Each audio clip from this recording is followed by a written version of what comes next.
one sees is this. The press, the phrase "the press," in the 18th century, it was ambiguous between two different meanings. One is the technology of the printing press, only 2 centuries old.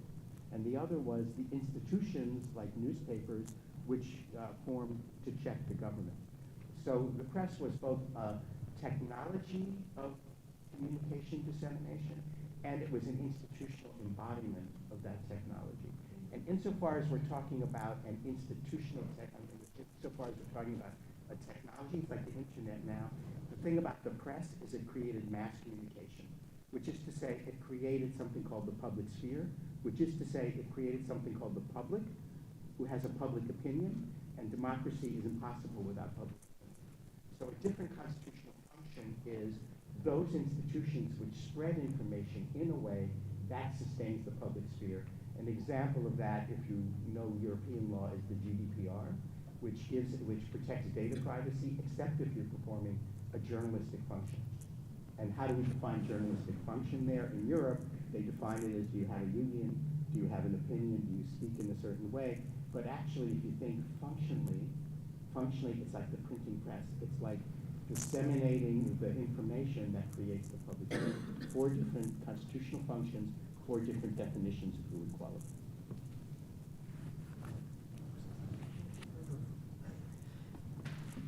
Okay, we'll slip them around to everyone. I think that's a really helpful foundation. And Erwin, I want to ask you to piggyback on that, but also to do so through a particular lens, in part because I think you've been a really important voice of warning about a wider set of deeply anti-democratic impulses that are bubbling to the surface in American politics and threats that are posed by some prominent anti-press and other rhetoric in the last decade. And I'm wondering about where our themes for today situate and map onto the wider concerns that you've raised about threats to democracy writ large. So can you tell us sort of what you think are the most significant governmental threats to the press function today, and then how, if at all, those are related to these broader threats to democracy that are garnering attention? Sure. Let me start by saying I'm honored to be part of this panel and be part of this conference. Maybe I can piggyback on Robert and go to your question directly by saying, and it's obvious if you're going to be here, the press is performing 3 huge functions. One is the gathering of information, the eyes and ears that you spoke of, from the perhaps from the investigative reporting function. Second, the dissemination of information function. And then third, there's the opinion forming function. And we often omit the last, but it's important. Where many people say that public attitudes against the Vietnam War shifted when Walter Cronkite came out against the Vietnam War. In that context, my answer to your question is that the real threat to the press isn't from the government at this point in time, but from economics in the market at this point in time. That Minow, who taught this as the Keynote in a brilliant book, Saving News, talked about the tremendous decrease in the number of newspapers, those that exist, their advertising revenue. And so in terms of the first function, we just have fewer institutions that are there to do the gathering of news and the investigative reporting. And to the extent that people are getting their news more from things that are just repeating it, Google and Facebook, then who's there to be the eyes and the ears? In terms of the second function, dissemination of information, the development of social media has created a problem that we have to focus on today. To me, it's one of the greatest threats to democracy, and that's false information. False information is so easily spread. As Caston has written about in his book about cheap speech, how do we protect democracy, and how do we protect the First Amendment in light of the proliferation of false speech? And it's something that no one has really been able to focus on. And in terms of opinion formation, to the extent that people were getting their information from relatively few sources, then it was unifying for the country. I would make the argument that the development of technology like movies began to create a national culture. Radio was something that unified the country. Television initially did. But now to the extent that people get their information from sources that already confirm their views, it furthers polarization in the country. And so now I can go to your direct question and I go backwards. I think the polarization that we see now is an enormous threat to democracy. I think that the false speech we saw in the 2016 election, we're likely to see it again, is an enormous threat to democracy. And not having an institutional press to play the checking function that Robert and Slawski talked about is a huge threat to democracy. Larissa, let me connect the dots between what Robert and Erwin have just been talking about and ask you to layer on something that I think has been really important in your work and particularly in your contribution to the series. So I might, you can correct my mischaracterization if the word choice that I'm using here isn't right. But it strikes me that your work is highlighting what we might characterize as sort of a period of epistemic chaos. And I'm especially struck by the ways that you've captured what I think of as sort of a doom loop of the declining cultural investment in sustained and systematic gathering of high-quality news, sort of at least the waning of news produced by independent, transparent, and trustworthy sources, the sorts of declines that Erwin was talking about. And most interesting to me is the way that you've highlighted that these declines have opened the door to the court, suggesting that the press is unworthy of protection, which then potentially further diminishes its capacity to produce that material that we want it to produce. And I wonder, can you just sort of play this out for us some more? And I guess in particular, share specifically what you think is the relationship between press trustworthiness and healthy dialogue in a democracy, and sort of what are the strengths and weaknesses, limitations of law and constitutionalism in enabling or enhancing that trustworthiness that's so core to your work? Okay, there's a lot of strands in that, and so let me address some of them. So I have been influenced in my work by the scholarship of a scholar named Benedict Andersen, who wrote a book called Imagined Communities, and he talks about how newspapers create kind of what Erwin has been talking about in the opinion forming and agenda setting idea is newspapers help us bind together in an idea of being part of a shared community, a shared reality. And that shared community and shared reality has been breaking down under the influence of a number of factors. First, I am critical of the performance of the press. Of course, Erwin highlighted that we've lost lots of members of the press, but the other thing that's gone along with that is expertise has been systematically stripped from newsrooms. So the people that invested years in developing particular expertise with one government bureau or one foreign country or one complex national security, for example, a lot of those people are now gone. And so if the American people are critical of some of what they're receiving or that the news is not as good as it used to be, then that might be warranted given that stripping of expertise as a result of economics. So that's one piece of the equation.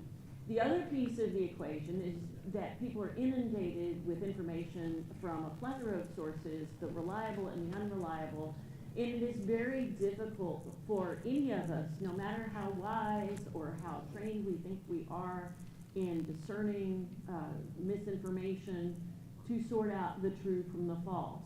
At the same time, you've got polarization that makes you think your tribe's truths are the only truths and the other tribe's truths are not truths.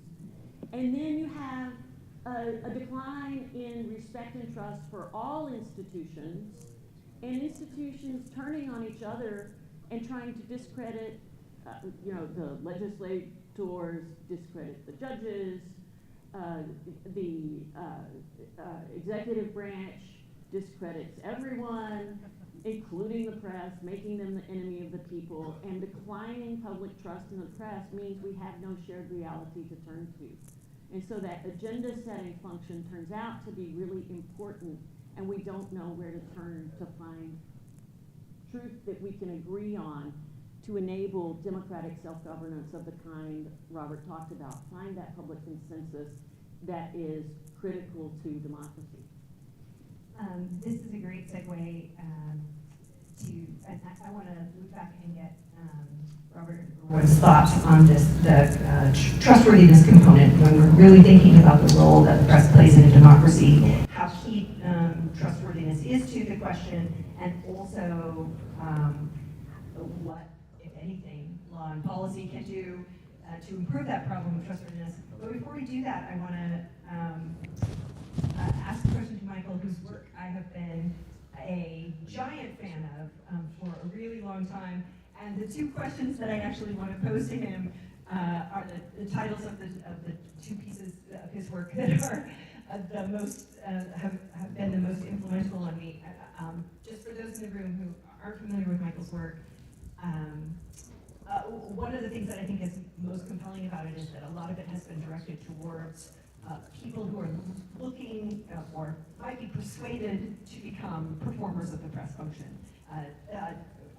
Essentially convincing young people everywhere who are smart and capable and want to contribute to democracy that becoming a journalist is not, right, like auditioning to be a violinist on the Titanic or something, but instead that journalists play this critical role in orienting people in their changing world and helping to advance this fact-centered, documented approach to public issues that the other panelists have been talking about. So my two favorite pieces books that Michael has ever written in this series are Why Democracies Need an Unlovable Press and Why Journalism Matters. And those are my questions for you. Why does democracy need an unlovable press? And why does journalism matter? They're good as titles. To actually answer them is more difficult. But let me try to at least talk toward that.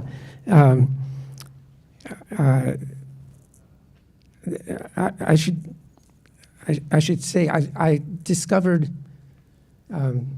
late in my career what I was doing. My first book that established my position in the study of journalism was a history of the notion of objectivity that emerged as an important ideal for the American press in the early 20th century, not before. In those terms and in general in the underlying notion of what those terms meant. I went on in a later book to discuss what people meant by being a good citizen in the United States. At first it meant being deferential to the people who are supposed to rule us, white males owning a lot of property. Then it meant being an enthusiastic partisan of a political party. Only in the progressive era did it mean being informed. There were elements of that earlier, but they weren't taken very seriously. And then it has pieces of all of that now. And then in a still later book, called The Rise of the Right to Know, I've argued the case that transparency became a widely shared value only in the 1970s. There were elements of transparency, but they weren't very strong that the founders had, and so part of what I'm interested, I expect to learn a lot today about the First Amendment, is that I'm talking about how things have changed, and so much of at least talk among journalists, not among constitutional scholars, but among journalists about the First Amendment is this is our rock. It was, it is, it always will be. It was. I was just reading Jill Abramson's memoir of her life and times as a journalist, and she says, and others have said the same thing, the First Amendment is first for a reason, meaning it's the most important. Well, it wasn't first, as many people in this room would know. It was third, but the states did not agree with what the 12 amendments that Madison sent to them. They knocked out the first two. That's why the First Amendment is the First Amendment.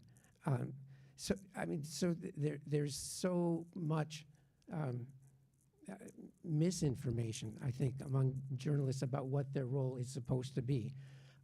The checking function, I think, comes close to what I think it should be. But Professor Blasi published that piece in the late 1970s, and that was a moment in which the First Amendment came to have a new and fuller meaning. And it was also a moment when trust in the media began its decline, and in my view, began its decline for very good reason.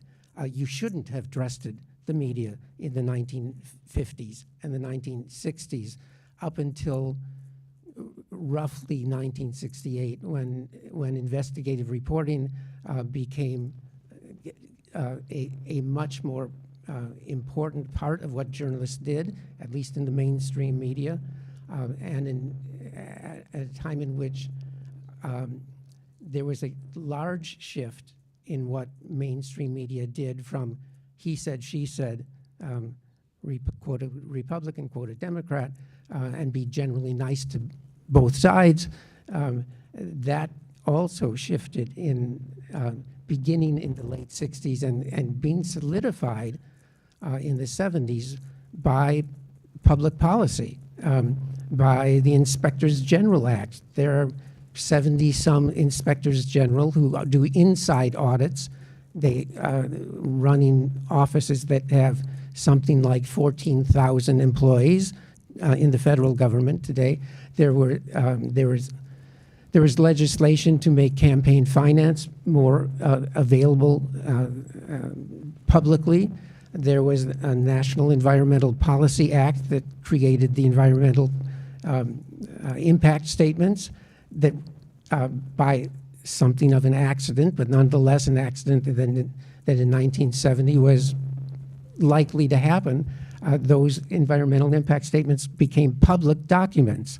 And so enabling all kinds of suing of federal agencies for environmentally destructive proposals. At any rate,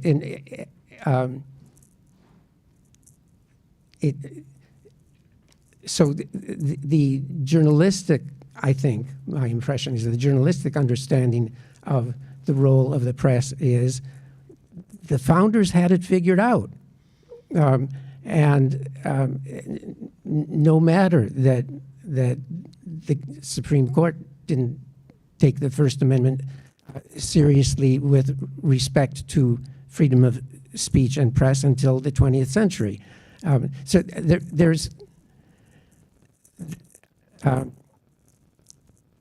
are a lot of complications here, and I don't have them all sorted out, but I do think the developments that have been enormously significant to the state of the press and whether we should trust it or not. And by the way, what's the right level of trust? It does seem to be, I would agree, awfully low at the moment, depending on what exactly people understand by trust and what exactly they understand when they're asked, do they trust the media? And it's worth remembering that Richard Nixon in office urged upon his associates to stop calling the press because that was too friendly a notion. Call them the media because that sounded mean, distant, abstract, and not worth trusting. he was partly successful in that, but other things worked in the same direction. A last anecdote. 15 years or so ago, I had a student who said he wanted to study this new thing, fact-checking organizations. And I said, that's, in my usual brilliant way, I said, that's too small a topic. This isn't going to go anywhere. He ignored me like a good PhD student should. And he went on and wrote a book about dissertation, then a book.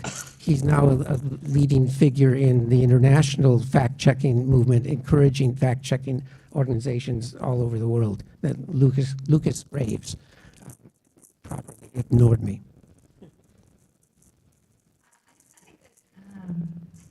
That spurs a lot of sub-questions that are related to the point that Robert had flagged for us to come back to. Question of the performance of what we might label the press function, right? Or I think more generously, if I'm sort of reading the panel, right, the press functions. And I'm wondering, Erwin, maybe if the two of you can suggest what it is that you think. I mean, it's almost axiomatic, right? That in order to have a healthy democracy, one must have a healthy press, and also that the elimination of press freedom is sort of an extinction event for the existence of a healthy democracy. And I just wonder, firstly, if we can sort of just really hone in on why that is. Robert, maybe sort of drawing upon some of your previous work, you can describe for us why it is that you think that those two run in such tandem, why specifically it is.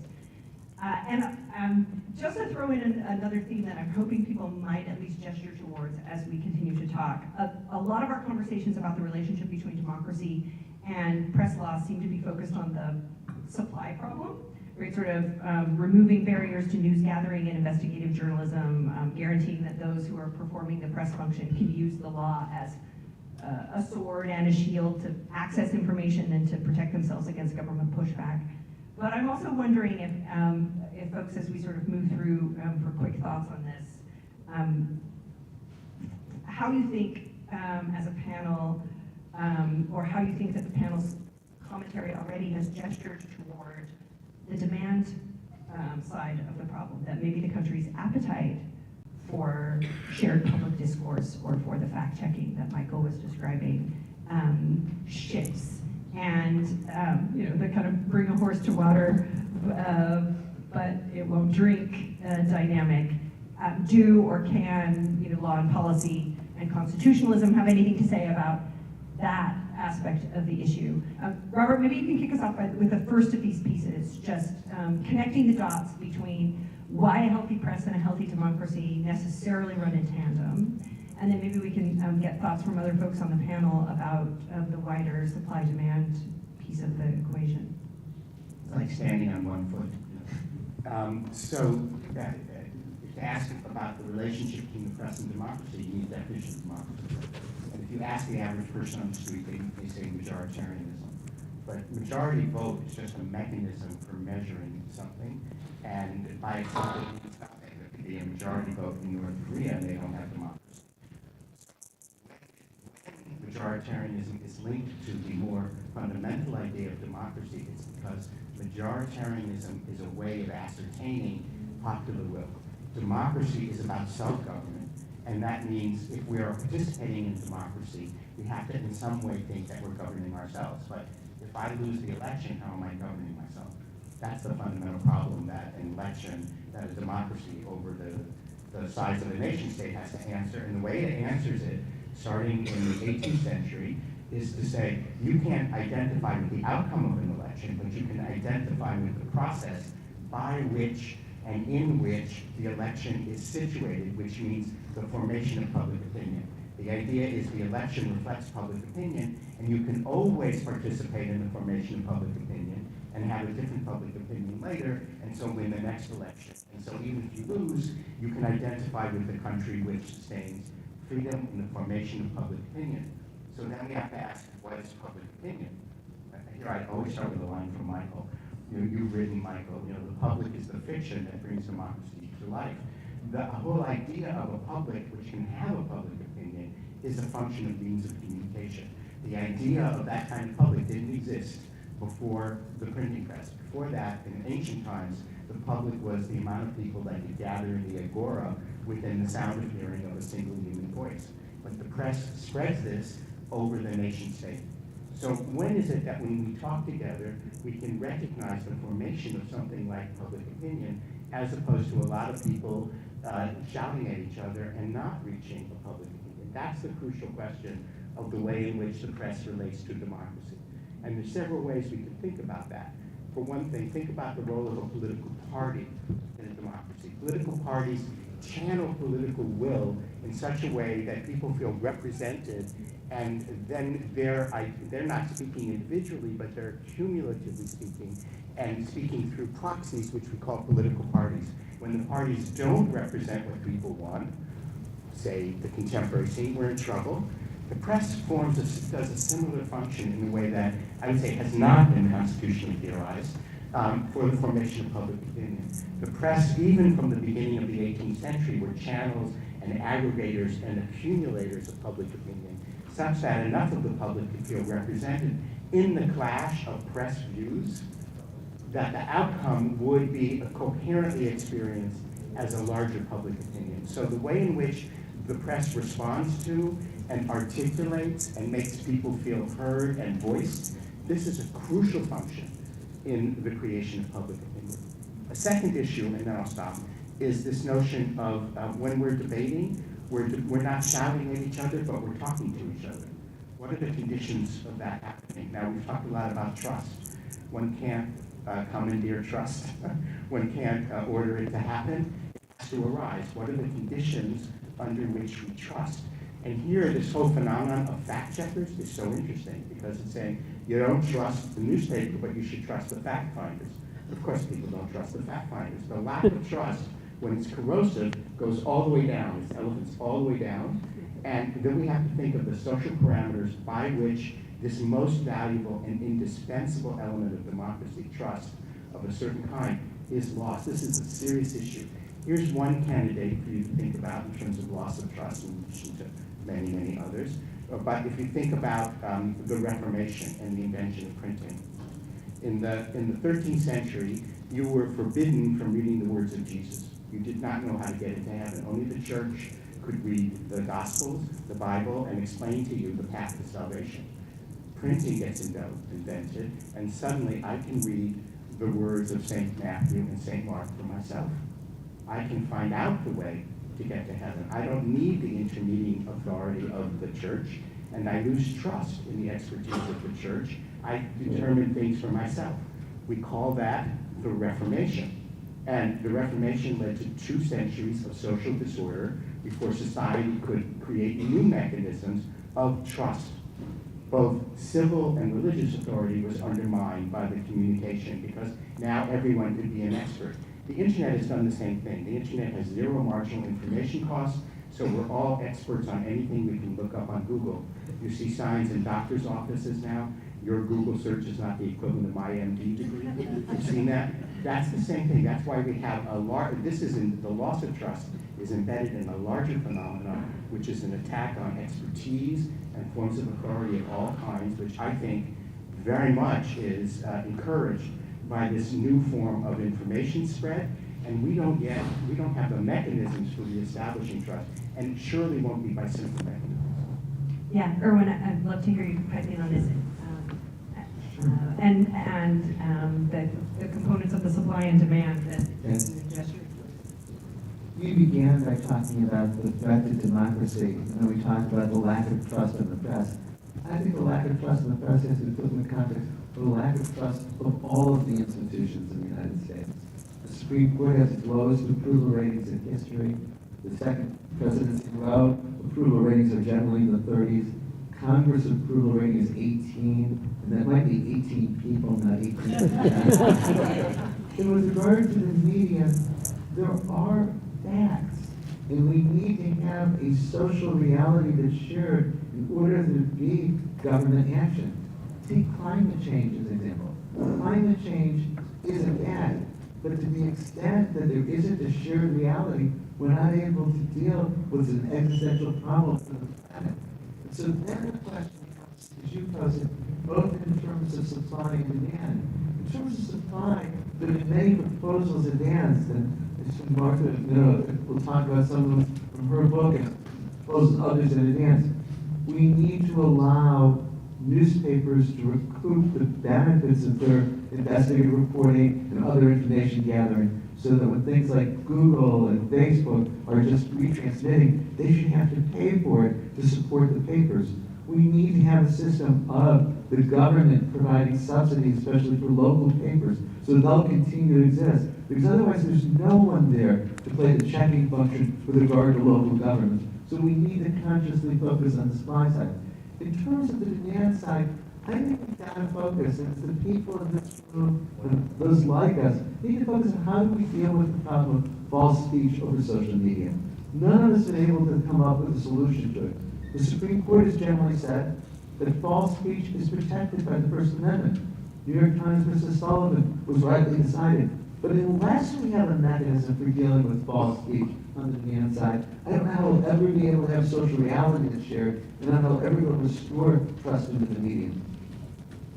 I want to make sure that we, in just a minute, get open to questions initially from the other participants in the scholar group that we've gathered, but also from the wider audience here and online. But I have a question that I want to pose, I guess, initially to Larissa, and then maybe others can chime in. Because this panel's goal was to be sort of the backward-looking theoretical anchor panel, but it also situates itself within the wider project that we're engaged in over the course of the year and today at this symposium, which is looking ahead to thinking about universally applicable principles that might be able to work to protect the performance of the press function, whoever is performing it, going forward. And one thing that I know a lot of our project participants are wary of is sort of overly valorizing media models that had their own significant flaws in a pluralist democracy. And we know that our goal here today isn't that we aren't going to be able to sort of put Pangea back together, and that we might not want to do so even if we could. But we also want to hold on to those core things that the actual performers, the remaining performers of the press function, are doing for us that are valuable. I guess maybe the question that I want to float to you, Larissa, is if we're thinking imaginatively about what could be, what are the most important principles that we would focus on protecting if we were, inventing a healthy democracy-serving law of the press from scratch? If we were trying to look ahead to a next generation of a healthy protection for performers of the press function, what would be the most important things we would be doing? So this is a question, and I've been thinking about what we would do if we wanted to make a shift in light of everything that's occurred. And so I have subscribed to this theory. We do need something akin to the fourth estate as part of the separation of powers, that there has to be a powerful institution. I think that there does need to be a trusted, hopefully trusted institution to check the other branches of government. And in order to play that role, we need to recognize that what's important is the systematic investment of resources to investigate what the other branches are doing. And we could recognize that those performers might get some what we would call special privileges. We have traditionally done this through statutes. It's not anathema. We've recognized reporters' privilege through statutes, for example. But the most important role to me is not the dissemination role, because that's protected by the speech clause, but it is the news gathering and access roles that enable the press to play the watchdog function. And so a healthy set of principles would focus on those roles and how you might do more statutorily. For example, anti-SLAPP protections are crucial to protect the press from weaponized defamation lawsuits that would disable them from playing their constitutionally assigned role. So I think the news gathering and access roles are really crucial there. I do worry that a weakening of civil society has brought on some of this, places where citizens can build trust in each other and in institutions by crossing boundaries that keep us in our filters and our silos, and so we never talk to anybody that has a fundamentally different opinion than we have, so I think all of the things we're talking about, I think of the press as the canary in the coal mine for democracy, and the problems we're seeing with the press are played out across different avenues. I was just at a voting rights conference, and some of the same themes that we talk about in press spaces are being talked about in the election spaces, and Rick Hassan is here to talk to us perhaps about some of those. But I don't know if I answered your question. No, you did, and I think it's interesting to me how essential the sort of core proxy themes that we've been talking about are happening here, right? That a big piece of what we're talking about is making sure that somebody stands in the place of many other somebodies who want to have conversations with and about their government and the powerful in their communities, and thinking about how we hone in on those sets of functions, I think, is going to be a really important part of the task. Is there anybody else on the panel who wants to speak to our, like the genie has come and given you your 3 wishes, and you can craft doctrine that creates protections for performers of the press function that advances democracy. The 2-sentence version of what your wish list is before we move to questions. Michael, Robert, you have no wishes. The genie has arrived. Well, I want to respond to the genie just indirectly, I'm afraid. But I went to a conference on the future of the press in 2009 at Yale, in fact. And at one point, the then media reporter for the New York Times, David Carr, got up, went to the podium, returned to his place at the table of speakers, and picked up his laptop. And he held his laptop above his head and said, I know things are troubled for the press these days, but I hold in my hand right now more information and expertise than in the entire New York Times newsroom until quite recently. And I'm not a wild-eyed optimist, but there was something very true about what he said, and it's a truth that means that there are newsrooms around the country of 6 reporters, 8 reporters, 1 blogger that contribute to the function of the press, the checking function, the public discourse function, and in the midst of all of this confusion, I keep that picture of David Carr with his laptop above his head.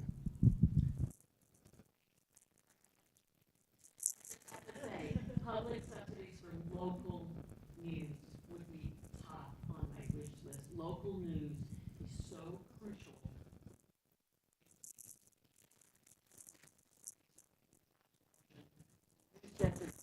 More if I were the genie. And And to your point, there's also significant data that suggests that historically and present, the most trusted shared sources of news are local news organizations. Robert, you think that's not true, or you have something to say to the Gene? Well, it's funny. I actually have a relative who's starting a company, an AI company that surveys all public meetings, local public meetings, all public like school board meetings, etc. And through AI, writes stories since you can't get the subsidies, and writes stories and distributes it like a news service. So without reporters, but with the AI transcribing the video release of all these public meetings, the transparency, suddenly you can do word searches, etc., on every local meeting of every local body in given states. So this is his initiative. I think he's a law student, so I don't know how far it'll get, but that may be a way around this problem. Why, Gene, would you have a Supreme Court that would recognize First Amendment protection for the press when it's engaged in news gathering and access? The Supreme Court's never done that, and to fulfill the checking function, that's essential. I think lots of other things for the genie.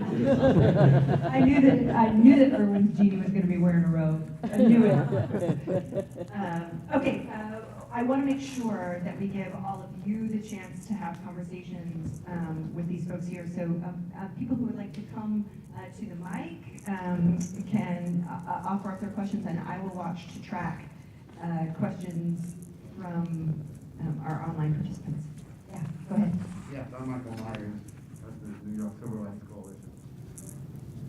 My question is about government and media. If government subsidizes media, isn't that a contradiction to the role of the media to be a watchdog of government? So I disagree with the professor who says government, local government, federal government, governments have to subsidize the media. If you get a subsidy, you got to watch your words. You got to watch who you embarrass. You have to watch your pages and make sure that the government is praised, because the government wants to know themselves in the newspapers, on the media, on the TV. So I disagree that when you have a government access or government subsidized media, that is the anathema of a free press. An anathema of a free press. So this is, I'll flag for the audience that we have an entire panel dedicated to just this debate about the complexities of trying to find government support for the performance of the press function without having government control of performance of the press function. But I'd love to hear the responses from folks on the panel about particularly the democracy things that we've got going here. I just have this exact same view. I have a fundamental distrust of government. I think there's two reasons you can distrust government. The first one is the fear of tyranny, which is ever present, the temptation to try to stay in power by shaping information. We see that all the time. The other is the fear of fallibility, that the government will simply get it wrong, that they will make an authoritative declaration of truth, but they will be wrong about what that truth is. And we also see that all the time. There's a case in the Supreme Court this term that I think illustrates that to a certain extent. I guess I have come to a point after watching it all these years to think that you could set up a mechanism where it is somewhat distant. The funding mechanism is somewhat distant and there are no direct strings tied, and it might obviate some of those concerns, reduce some of those concerns. And as an alternative to having nothing, it's obviously not my first preference. My first preference would be a free, robust, competitive press at the local level. I am reassured, although, like I say, my first premises are your first premises, but I'm reassured by the evidence from some other countries that we don't think of as, that we think of as Western democracies with robust press, like Britain, where there are some forms of government funding, and yet the press organs that come out of that still have a robust voice. And like I said, it's better than nothing, I guess, is my real answer. Thanks. Next question. I'm just looking to see. Okay, okay. May I ask a question? Go ahead, please. My name is Les Sidrin. I was very much interested in hearing that there is a problem with trustworthiness of the press. And to that subject, quite recently we've been informed of another function of the press that is called catch and kill. And it's not only the National Enquirer that does it. I know from my personal experience, I had a lawsuit where judges simply replaced parties' argument with the bogus argument of judges' own concoction. I sued judges. Judges said, we gave ourselves a right in Pearson against Ray to act from the bench, quote unquote, maliciously and corruptly. And that's what a wonderful headline for Washington Post, New York Times, NPR, and none of them want to talk about it. And it astonishes me. And so the question is, Professor Post mentioned that the way democracy works is that we hillbillies talk to the editors, and the editors say, oh, wonderful, let's tell the country about this issue. And this mechanism does not work under catch and kill scheme. So there is a selectivity in the press, the corporate press, that only the individuals who really care for these questions out of their own mouth will not get free press. But if you have to talk in somebody else's ear and that somebody else is supposed to repeat it, that's not freedom. So I hear you saying that social media is all bad, is eviscerating the real, quote unquote, real press, but the real press is Excellent. I'm interested, Robert, please.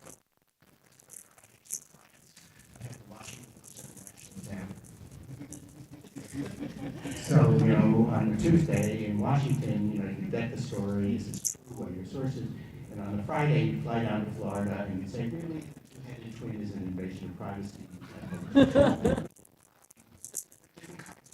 One of the interesting things about the varied landscape, and that's part of the intersection of antitrust law and media law.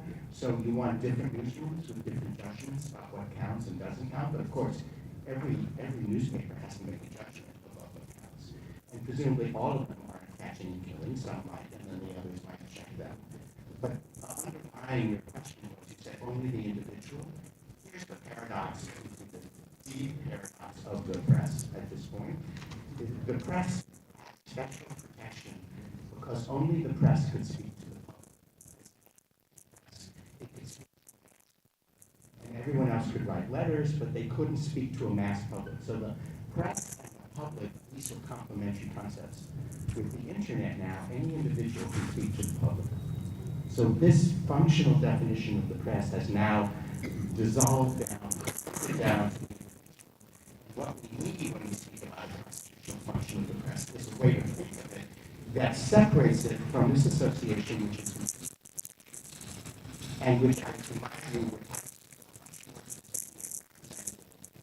political party or something like that, which is very much in tension with the objectivity of the press that Michael writes about having arisen in the early 20th century. You see Fox News now, or MSNBC, much more representative of the press because it's what people can identify with, but how we do that, I think that's I just want to drop a pin here for the questioner.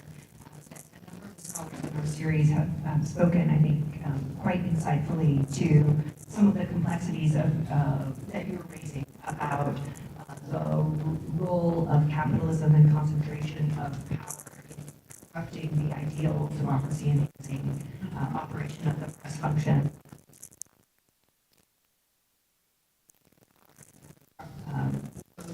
I think stay tuned. Don't leave it much. I'm going to ask a question that's been in the queue for a second from online, and then we'll turn to the others here.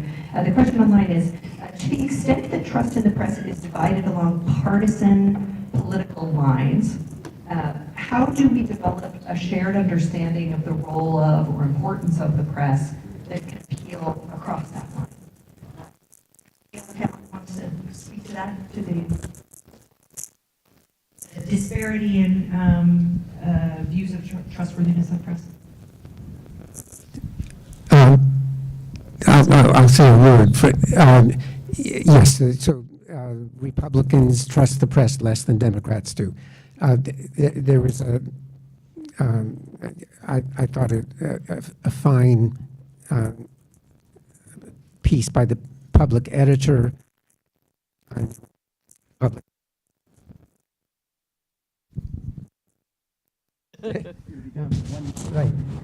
Yeah, this is very important too for democracy. All mics should work equally. The headline was, is the New York Times liberal? And the first line of the story was, of course it is. For one thing, it's the New York Times. This is a city. It's a cosmopolitan city. Much of America is not cosmopolitan. And yes, there's on fuller.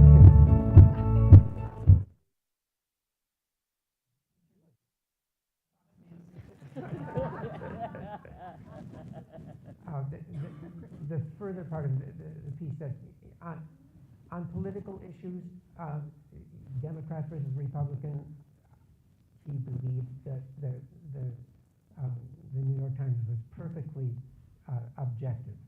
On social questions, LGBT questions, for instance, it's not. On social questions, there's no. It simply stands the New York Times on the liberal side, and we need to face up to that, and we need to have conservative voices too. But so it's not shocking that the right wing should be more distrusting. There are reasons. I mean, there are reasons for it to be more distrusting. We have time for one more question, but I'm going to do two more questions. And what we're going to do is have you each ask them, and then have our panelists try to speak to them in the moments that we have left. Hi, my name is John Wallach. I'm a political theorist. Very pleased to be here. I love the sentence that I hadn't heard before, that the public is the fiction that brings democracy to life, especially the fiction part. Anyways, I'm just kidding. Professor Poe's work on the public for the last 30 years has been seminal for me, which I've just come across recently. And Dean Chemerinsky's differentiation of the public and the private recently, I thought was particularly illuminating. Anyways, but I think that for us, the public has been under attack, right? The publics have been under attack for 30 years, and it's not, and we can't define the public easily, right, in law, but we can go after things that are anti-public. And I wonder where you think the press, as a the pressure function of the press, can address anti-public factors, you know, and this pertains to, let's say, Fox News, or the Dean Chemerinsky's talk of the media being a source of disinformation. But I wondered if any of you would like to talk about anti-public phenomena. Yeah. My question is, how does the role of bias play into the issue of credibility, particularly with respect to mixing news coverage and advocacy? And the two examples I would cite would be Democracy Now! On the left, local New York Post, which does have solid reporting, but also will mix into a lot of their stories. Thank you. Yeah, excellent. Thoughts on the melding of fact and opinion, and on anti-public actions by the press? Frankly, I've always thought it would be a service to press trustworthiness to have labels for an opinion that are clear and transparent, and to signify to be as factual as possible, and you know, from things that aren't. But that seems a little utopian and perhaps. I think the influence of both television and radio that originally had a different ethic than newspapers influenced the content of newspapers eventually and led to more of this blending of infotainment. I mean, we talked about that in the early 90s. We all talked about the dangers of infotainment polluting the role in democratic self newspapers, and now we see just those concerns with the internet, and you're trying to compete for clickbait, for eyeballs, and whatever is sensational is what you lead with, because otherwise you will lose in the race to find an audience that you can monetize and continue to exist. There's an intuitive appeal to saying, wouldn't it be great if that which was factual reporting was labeled so, and that which was opinion was labeled so.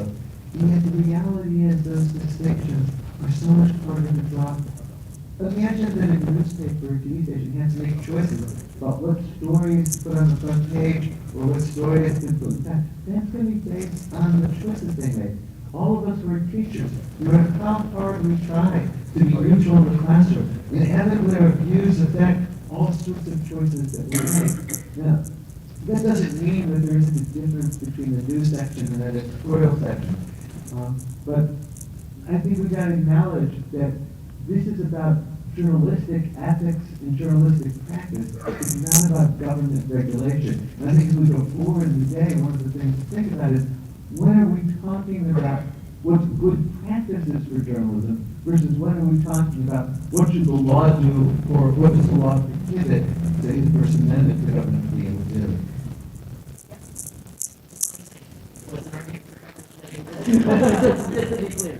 You know, one thing you could think about in this room is a journalistic regulation. I long thought that the deans of the various journalism schools should form a panel in which they could in which disputes about best journalistic practices could be brought for adjudication. So, is Tucker Carlson a journalist or something else, right? Or is this procedure reputable or not? I think there's a lot of room for journalistic self-regulation here that has been unexplored and that should be explored. That's one point. The second point is that I don't think we've really theorized the influence, the huge impact of 24-hour news. I think with the invention of CNN and this blurring of the line between having to keep up interest and news and opinion in one block, this has been formidable in forming the American the way Americans regard news now, and that we really need to think about the implications of that. And a third point that is very important in considering this is, why do people care about facts? Why do we actually care that people know the difference between fact and opinion? The answer is because it affects their lives. You would say, I am a pragmatist. I would have thought that. I would have thought that right up until the controversy over the COVID vaccine. And then what I discovered is people are willing to die for their fiction. This is a really interesting point to be made about the relationship between facts and feedback loops that certify facts and the importance of knowing the difference between facts. From the ground up. One of the most important points of this, though, is that if you have political parties that don't respond to what people want, then the political parties gather attention through entertainment. And the line between facts and entertainment and news and entertainment necessarily blurs. And that's from the top down, that's coming from a political system that's responsive. I think that's the news system. That is also, I think, requires deep investigation. Okay, with that, we'll thank this panel. Join me in thanking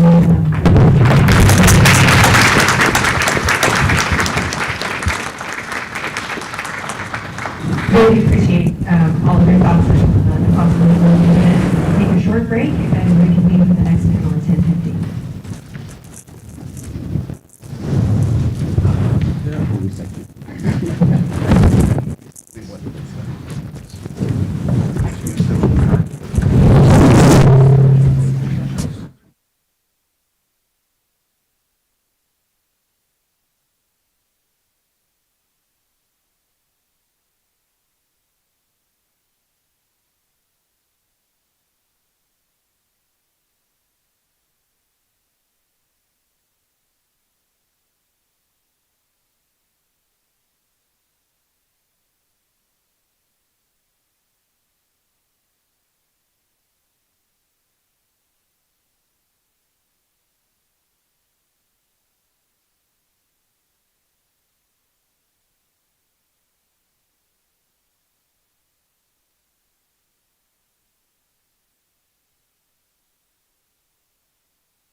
We'll hear now. Yeah, here. Check, test one, test two.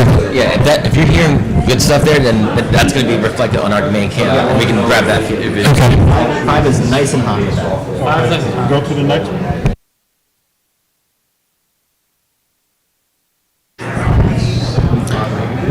Test 1, 2. Sounds better than 5, but It sounds both good. yeah, both sound good.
1, 2.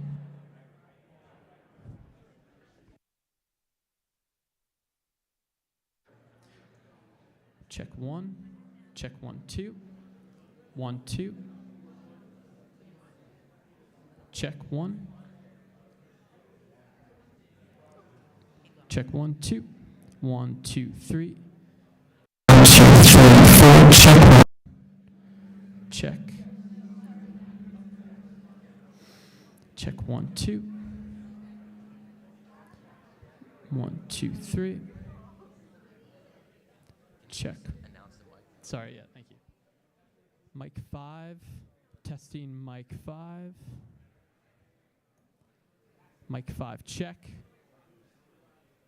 Mic 5, test 1, 2. 1, 2.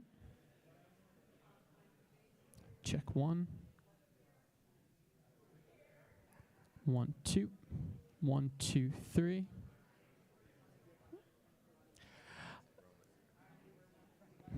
Yeah. 1, 2. Mic 5.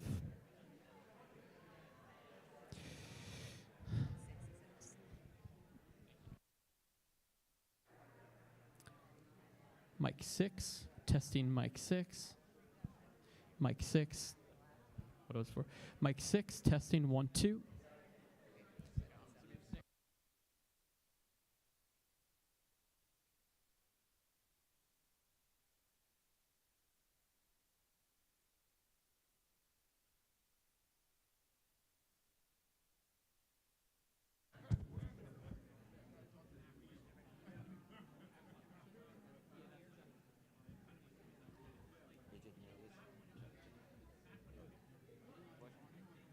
Check, check, check.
2072 different types of legal rules or laws or guidelines that make this kind of distinctions, and also taking a look at various cases where the question of whether or not a particular speaker was functioning as the press in any particular situation had been litigated. So, Rick, could you just start by telling us a little bit more about your study, what you learned about how government entities currently are trying to make this kind of distinction, as well as sort of what are some of the problems you see with these methods, and then ultimately what were some of the conclusions you drew about how government entities should go about this project, whether someone is part of the news media or functioning in some way as performing the press function. Sure, thanks. And thanks to you and to RonNell for putting this whole thing together tonight. I'm really glad to be here. As you said, I came to this, I'm not someone who generally studies the press. I study elections, and I came to this because there's a set of exceptions that apply to media corporations that otherwise might be seen as making campaign contributions to candidates when they talk to them and then write editorials supporting them or opposing them. So this media exemption played a big role in the Supreme Court's decision in Citizens United, where they used the fact that media corporations get special privileges to argue that the law needed to be struck down because you can't draw these distinctions. And so it got me thinking, especially when you brought me into this project, how do governments actually decide who is the media?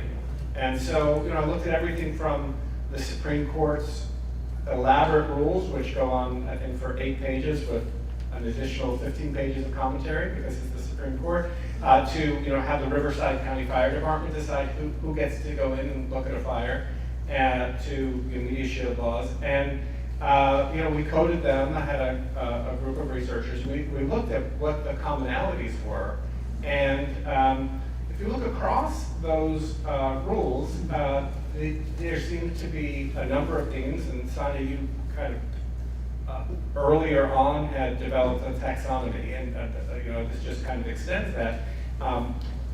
Professionalism in the field, regularity of publication, lack of work for a political party or as a lobbyist. There was a certain set of rules. So we coded them across a variety of different types. What was remarkable to me was that of the 172 rules that we identified from various government sources, there was very little litigation over who counts as the press. I expected we were going to find many more cases. And the fact that we didn't illustrates that on the ground, this seems to work pretty well. I think it's Riverside County, how you identify as the press is you have a press pass or a press badge, or it's like very, very simple compared to the Supreme Court, where they've only got a certain number of seats and very elaborate in terms of how all of this works. When you look at the litigation, most of the cases involve people who are not professional journalists who try to claim that they get some kind of journalist privilege, and the courts have a pretty easy time differentiating that. So differentiating the blogger in pajamas who's occasionally breaking news with the regular reporter. But there are lots of people who call themselves bloggers who are actually fit into the press function in terms of their regularity of publication, in terms of their professionalism. And the courts have managed, in most cases, to be able to give them the privileges that they need. And so after going through all of this, I came up with 4 sets of recommendations. One is that government entities need to, in advance, set forth their rules in very clear ways. So when government entities get in trouble, it's because they're applying their rules in an arbitrary or ad hoc way. And there were some cases involving journalists covering the Trump White House where this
something right now.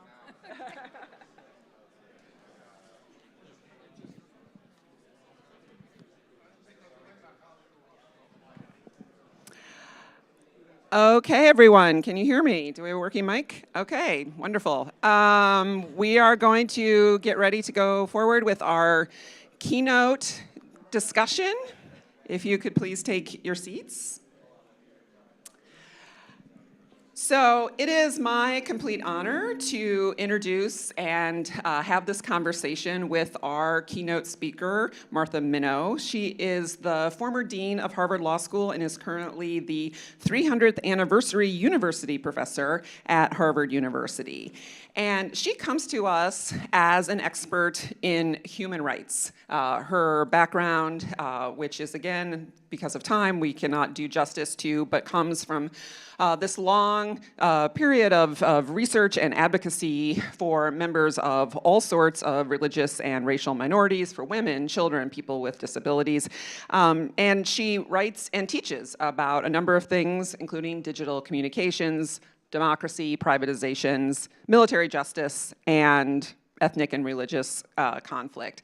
She's also the winner, are you still hearing me? I feel like it's popping up. Okay. She's the winner of awards and honors really too numerous to mention, but I will highlight one, which is that she was the 2023 Freedom of the Press Career Achievement Award winner from the Reporters Committee for Freedom of the Press. And I'm sure in no small part due to the main topic we have her to talk with us today, which is about her 2021 book titled Saving the News, Why the Constitution Calls for Government Action to Preserve Freedom of Speech. In our limited time we have here, Martha's going to give us some introductory remarks. I, of course, have some questions, but we invite questions from both our in-person audience and our live stream audience. We have learned, I think, that it's working best for everyone, whether you're in the room or not, to send your questions in through the QR code. They'll pop up here on my iPad, and then I'll be able to ask them of Martha. So with that, I give you. Thank you so much, Sonja. Thank you for being willing to do this rather than have me lecture at you while you're digesting. And I really will not speak that long because I've already learned so much this morning. I am a dilettante and I'm an amateur and therefore I'm a fraud. So I'm here to learn more than anything, but I'm also panicked because more than half of the counties in the United States have no or very limited access to local news. And this pattern that was identified maybe 10, 15 years ago is accelerating. And it went from, losing 2 newspapers a week to 2.5 over the last 2 years.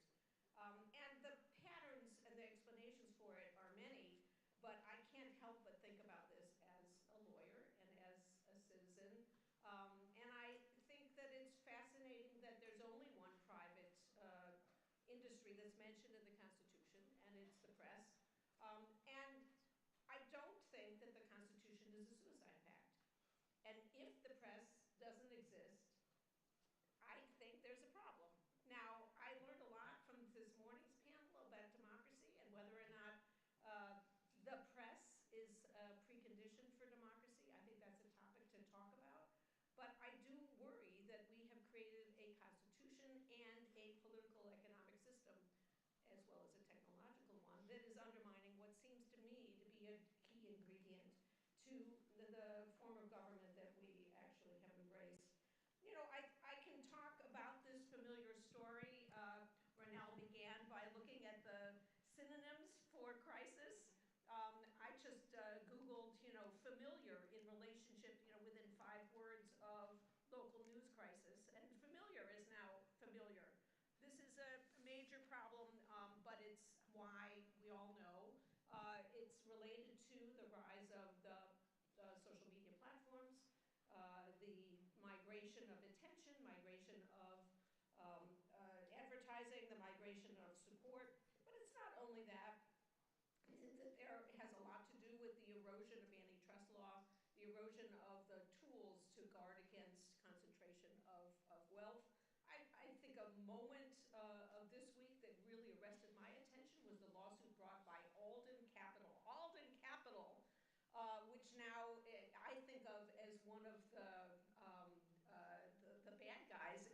story of the current decline of the media, because they, as a private equity company, are buying up even going concerns of newspapers and then strip mining them.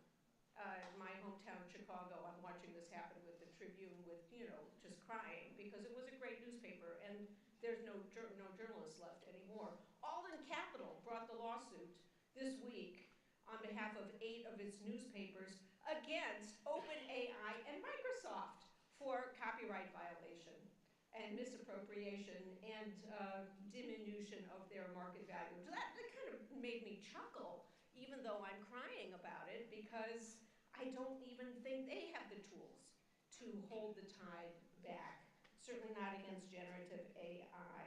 So there's a concentration of wealth, and there's a kind of strip mining of the industry at the very moment when we need the news more than ever. So I wrote a book because it was COVID, and what else would you do? So, I'm alone with my computer, and I tried to learn what I could. I also was looking for a book to try to explain what had happened to the media over time, just as a technological, economic story, and also connected to law, and I couldn't find one. So, but it needs to be improved, so I look forward to what others will do. I did try to come up with some suggestions about what to do. In retrospect, I realized there's 3 buckets of suggestions. The first is to hold the social media companies to the standard of adults. That means that if they violate the intellectual property laws, they should be held responsible. That means that they don't deserve the immunity offered by Section 230 of the Communications Decency Act that was accorded to infantile or embryonic companies. They're now the largest market capitalized companies in the world. They don't need to be immunized from the same obligations that apply to every other media outlet. Maybe not eliminate the immunities, maybe make them conditioned on some duties. I don't have a view about that, but some change of Section 230 seems appropriate. And also they should pay. They should pay their share in taxes. They should pay, of course, for the intellectual property. The second bucket of reforms is to protect users, just basic laws, consumer protection laws that exist, fraud laws that exist, but also strengthen those sources. Something that's emerging that I'm intrigued by is the idea of middleware. How many of you have heard about middleware? If we had a kind of serious but surgical antitrust enforcement, rather than breaking up the large social media platforms, unbundle the server and the editor, if you will, and have competition at the editor layer. So you could sign up for having your algorithms or your editing done by, people who are following politics and care about that. I could sign up for the one that's doing sports, but we'll have competition there. I think that's a really interesting idea, rather than using antitrust in a blunt form, because I'm not sure how much success we had in breaking up AT&T and ending up with Verizon. And the third bucket of reforms are to amplify, so it's the supply side that we talked about before, but also the demand side, amplify the sources of news, the reliable sources. And on that, I have the great good fortune to currently serve as the chair of the MacArthur Foundation.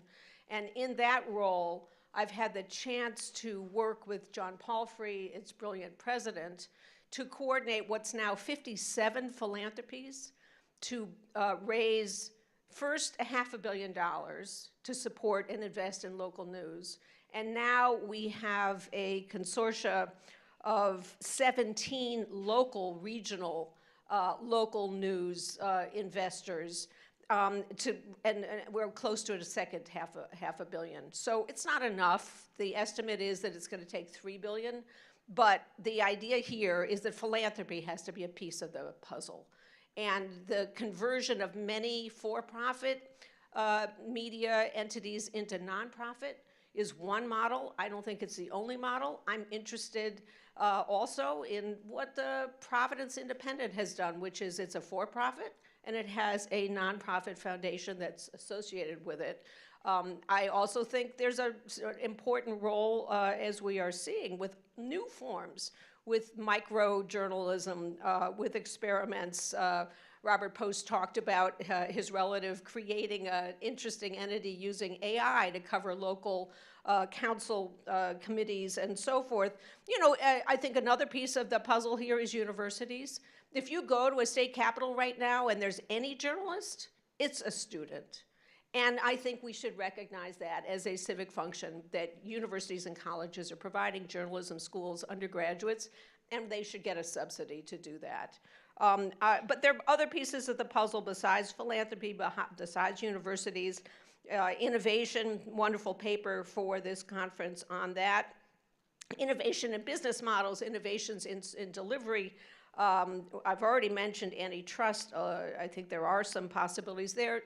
Experiments that I found really fascinating is uses of SMS, of messaging that's targeting people who can then get a tailored message, but it's not being selected by an algorithm, it's being selected by their choice of who they want to be interacting with.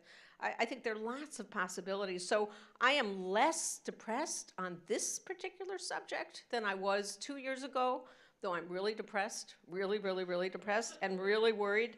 And the questions that came up already today, you know, this is a problem for this press forward initiative of the philanthropies. Who is the press? Who is eligible for the subsidy? I came here hoping to get the answer. Seriously, we have a major problem about that. Another question that came up this morning as well, how to ensure that the government is neutral.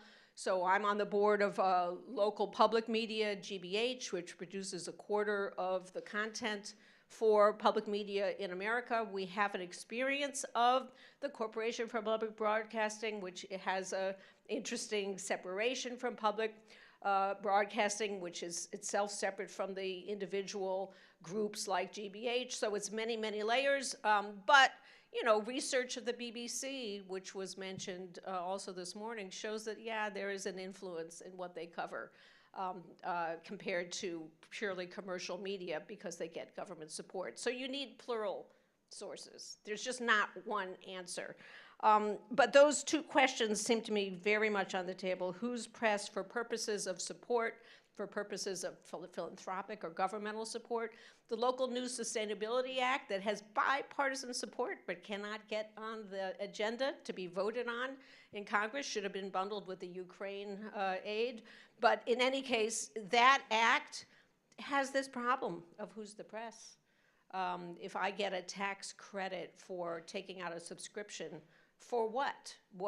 How do you fill in the blank? There are some questions, and I'm counting on you all to answer this. Another piece of the puzzle, we're worried about the government, but New York, here we are in New York. New York adopted a commitment now, $30 million a year for 3 years to subsidize local news. I mean, you know, it's happening. So let's figure out what the ways are to insulate the recipients from government influence. And it's got to be a piece of the solution as well. Okay, terrific. So RonNell and I are constitutional law scholars, we're First Amendment scholars, and I think we probably have an over-tendency to think that is the answer to our problems, right? That's what we do. We feel like we should, you know, we get frustrated. We feel like we should be able to go to court and point at the press clause and say, here you go, we win, yay, done. Your book, you know, is a constitutional call. It talks to us about what the Constitution is telling us we need to be doing in terms of press freedom. You're not dismissive of that, but I do take that you see the Constitution's role in all of this, I think, differently than many of us First Amendment scholars are often prone to do so. Could you talk to us a little bit about that? What is the relationship between the problems and solutions you're talking about and the Constitution and the First Amendment? Sure, and I read you and learn from you, but I guess my sense is that courts are not going to solve this problem for us, especially if we look at the political economy issues and the technological issues. I do think of the Constitution as a set of commitments not just for courts, but also a set of commitments for any other government actor who swears an oath, including legislators and governors, and frankly, for people in the polity. You know, I do spend time trying to talk with people in the private sector. Starting in 2016, I totally radically changed my view of the private sector. I now view it as a check and balance. It's another place that we can check concentrated power. People rightly this morning talked about the role of the press as a check on governmental power. Private power is also in need of the check. But private power can maybe sometimes check the government power. So we have to keep them all viable. Anyway, when I talk with people in the private sector, many of them in the tech business, they care about democracy. They say, tell me what to do. Tell me what the Constitution can do to save this. Well, and I turn back to them and say, you're designing these tools in ways that are actually hollowing out the institutions and the trust that's necessary. That's a conversation that I think has to continue. And I think, you know, many of you have ties to the tech industry. I certainly do. I have students who are refugees from it, but also students who are going into it, and many of them care about the commitments that are represented in the Constitution. How do we actually collaborate to come up with some reasonable solutions? So I think of the First Amendment as a part of a civic vision, which is applicable, again, to all public actors, but to private actors as well. And yes, I offer in the book a claim that there's an affirmative obligation, that the First Amendment does appear as a restriction on speech, but as Victor's paper wonderfully explores, there are many affirmative phrases for their comparable First Amendments in the state constitutions that actually have a much more positive front.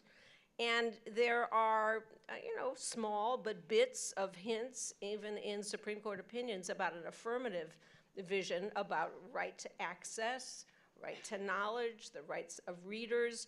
Again, I don't think courts are particularly good at that, but that's how I understand the First Amendment, that it is a protection of this vital set of activities, not just a limit on the government. So you talk in your book, and you often refer to sort of like the infrastructure, the press freedom infrastructure and the you know, democracy infrastructure. Like, this is what we're trying to protect, which I think is really interesting, and I think maybe points to you know, one of the problems of always trying to shove this into the First Amendment framework, because the First Amendment framework, as we think of it, has this rights holder, and you know, we're sometimes like, oh, who is the rights holder? Is it the journalist who can't get access, or is it a particular person who wanted to read that work of that journalist? And I think it may be something even much broader, and I take from a lot of what you're saying that it is something much broader, right? It is the community as a whole that we have to have this infrastructure, this press freedom infrastructure that is working appropriately. And I think that might be part of the reason why you, among many other people, are, you know, particularly concerned about what's happening in local news. You see it both as sort of the center of the crisis of what we are seeing, but also, you know, perhaps the place where we can most make you know, have some positivity, some reasons to be less depressed because of this idea of what it means as a community to have community-based or local journalism. And I guess I was wondering if you could talk a little bit more about that, about what you see as the important role of communities, of the role a local press plays in that, and where we might have reasons for concern or reasons for optimism. Great. And local news is the priority for this philanthropic initiative. And why? Because it's the bleeding edge, but also it historically, as was again mentioned this morning, is the part of the media industry that is most trusted. And it's related to our discussions about polarization. It's less polarized. When you're focused on who collects the garbage, it's just not so much a national party politics problem. And also, there's something about face-to-face communities. People can actually have the ingredients of trust. I sat down and read the collection of books commissioned by the Russell Sage Foundation on trust. Look, it was a long COVID. I don't highly recommend this for you, but I can summarize for you what I learned. And what I learned was social scientists have come up with ways to describe something that has a bad phrase but a good idea, which is trust is predicated on knowing that this counterparty has, their word is, encapsulated your interest, that your interests are part of their interests. And when you don't have that, you have distrust. There's more of that in the local context than there is in the national context, partly because you maybe even have other ties with them, but also because there's, demonstrated knowledge of some shared experiences. When the disaster of lead in the waters in Michigan emerged, I had the chance to meet with the public health leader who had exposed it. And she said, we were lucky in Flint, Michigan. I said, lucky? How could that be? She said, well, we had a vibrant local news. And then she said something that I still can't get out of my head. She said there are hundreds of Flint, Michigans in the United States, but there's no one covering it. Well, that's the kind of thing that local news can do, should do. Politico, I think, has a wonderful model of how can you provide a resource so that you assist local news. You come up with, you invest in a database about the doctors who are overprescribing opioids, but then you make that available to local coverage so that people can write a local story about the doctors in our community. So it's not local to the exclusion of the national, but it is, because it's so important, because there's a possibility of trust actually remaining, and also, frankly, because it doesn't scale. One reason that it's dying is that the advertising model, there's a limit, there's an outside limit on the eyeballs that you can get for local news. Now, I'm interested, would it be possible to develop something like an Associated Press or a Reader's Digest to be able to connect some of the local enterprises, and people ought to know what's going on 115th Street. Not every day, but every now and then it'd be good. But yes, I think local news is absolutely vital to people's health, civic health, and participation. Research is pretty solid that when you lose local news, public corruption goes up, private corruption goes up, voting goes down. And I think that there's even now some cost-benefit analysis that it is worth it simply in reducing graft to have investment in local news. So, hard-headed economic thinking requires this kind of investment. One of the things RonNell and I, really want to do and have been doing this year is, trying to bring in people who are coming at this problem from different angles than when we've been sort of maybe sometimes in our echo chambers. So listening to what you're saying just now, and with your background in human rights and advocacy, are there ways for us, is that a lens that we should be embracing more, both in terms of how that's been thought of traditionally and domestically, but also globally, about this idea of, you said, this health of community or of individuals that involves this aspect of having information and checks on power going on in their community? Ours is an old, creaky constitution, right? Supposedly the longest in existence written constitution. I say supposedly because I live in Massachusetts, and really the oldest one is the Massachusetts Constitution. But in any case, it's creaky, and the post-World War II constitutions are much more explicit about the rights. Certainly rights to press, what is the language in the California Constitution? It goes on for a paragraph compared to the First Amendment, but certainly in many of even the post-1989 constitutions, they're very robust, as they are about affirmative rights generally, rights to health, rights to family. So I think there's something important for we insular people living in the United States to see you could do it differently. Human rights, human rights frameworks have been adopted, for example, by the oversight board, by Facebook's oversight board. It has not made me proud of the human rights community because turns out that the phrases are vague and they contradict each other, and it allows them to do whatever they want. So are there resources there? Not, I think, from the field of human rights per se, but from comparative study, absolutely. We do have a question came in. I think you've already addressed some of this a little bit, but asking again, going back to the decline of local news and wondering if you think this is contributing to our national toxicity of political discourse and the culture wars. Do you think the polarization nationally has ties to our local news crisis? So I don't know about causation, but I think that I think that there are really sharp connections. You know, I have a colleague who has been studying Charleston, South Carolina for the last several years.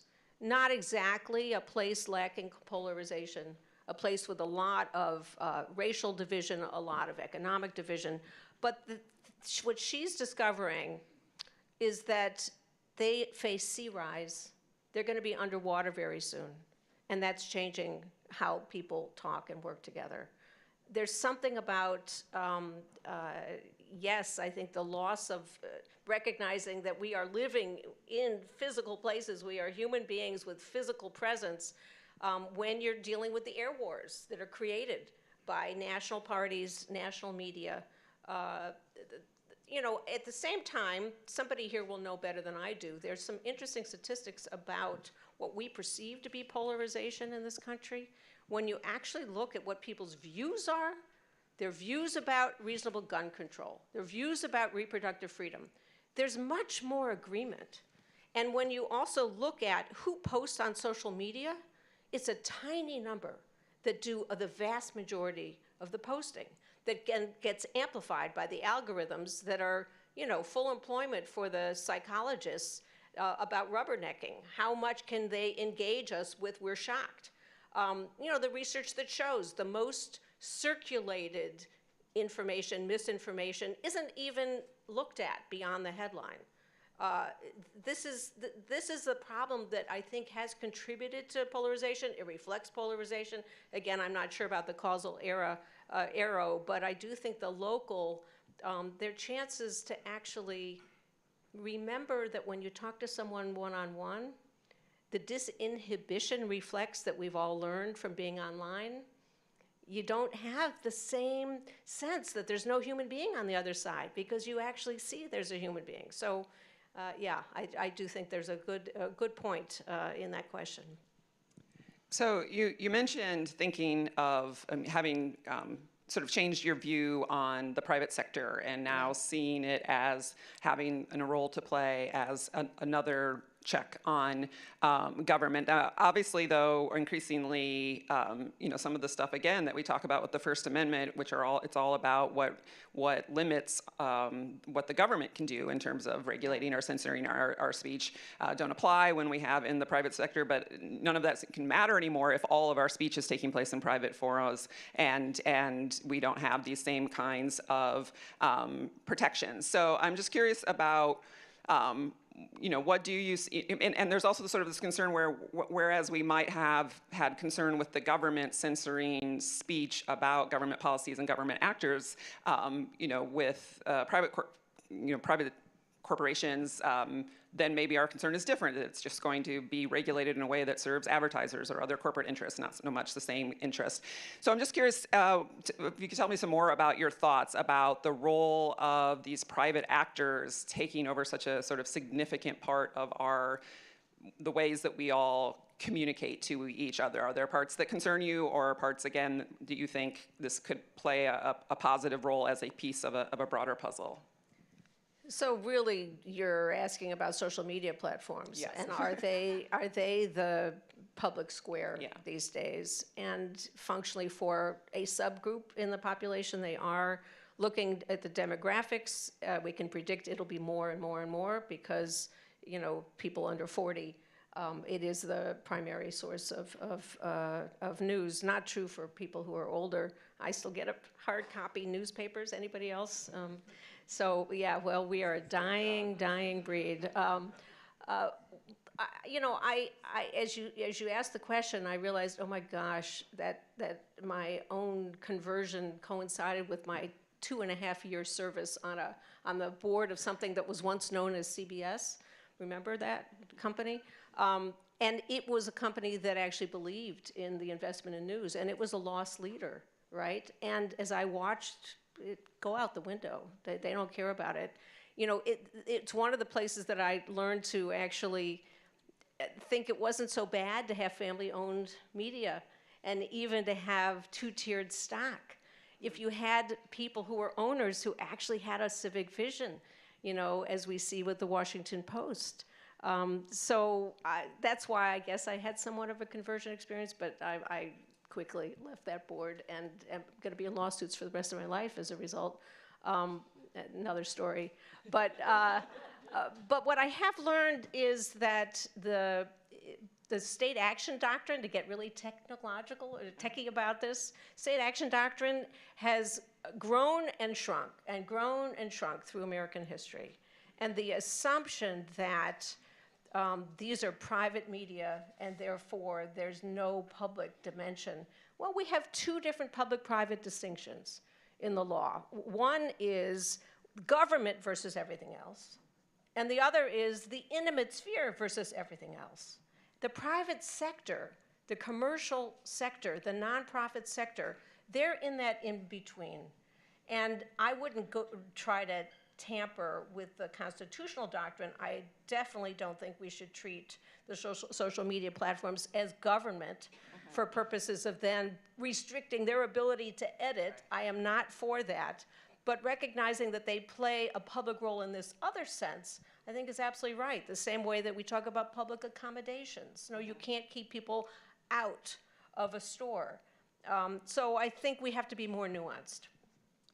Okay, we're almost out of time, but I think we could have time for one more question that came in from our audience, going back to the question of local news. The question is, what about the problem with the demand side for local news? Do we think if you create it, they will come, or this sort of the way we have, I'm adding to the question, but this way we have fallen out of the practice of paying for our news, particularly for local news?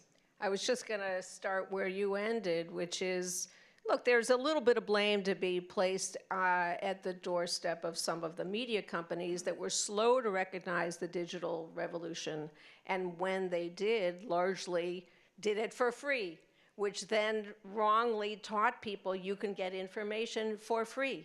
And the fact that it costs about the same amount of money as a latte to pay for a subscription to news seems to escape younger people. I just heard a very disappointing report by someone who is a dean of a journalism school who asked the students there, how many of you have a paid subscription to a news outlet? And none of them did. And these are people at a journalism school. So this loss of the willingness to actually pay for news is a major part of the problem.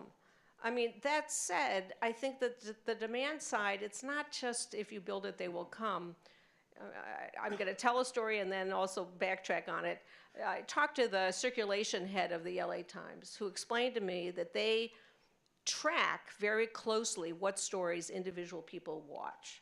And I was asking a question about, aren't these metrics really a problem, the digital metrics? Aren't they just driving you to bad things? And the answer was no, it's really good. We can tell, this woman told me, we can tell if someone is following 3 different areas, they will convert to a subscriber. And I said, what do you mean? She said, well, if someone's following, politics and cooking and sports, then they will subscribe. Well, one of the things that has transformed our lives with digital production and distribution of information is that we don't bundle. We unbundle. And now I can actually just get what I want and I don't actually bump into anything else. That's a terrible thing. That's a terrible thing. I'll switch hats. When I was dean of a law school, we were very worried that students weren't actually going to the stacks to look at books. Because one of the things that happens when you look at a stack is you bump into things. And whereas your targeted search, you get exactly what you were looking for, but you don't get that other. So we developed something called Stack Life, which is when you do your search, you get a picture of the neighboring sources. I think that we have to find a way to rebundle. And I think that that insight from the LA Times circulation head was very helpful. Here's the backtrack. The backtrack is, look at the LA Times. I mean, they just laid off a bunch of people. So, you know, maybe it's working, maybe it's not working. I think, you know, another piece of the puzzle is media education. I know that sounds flabby and unimportant, but I think it really is, and it's part and parcel of the civics education. The fact that, you know, 2/3 of Americans can't name all 3 branches of government. This is a product of what we have done. This doesn't come naturally. This comes from the elimination of civics as a subject being taught in schools.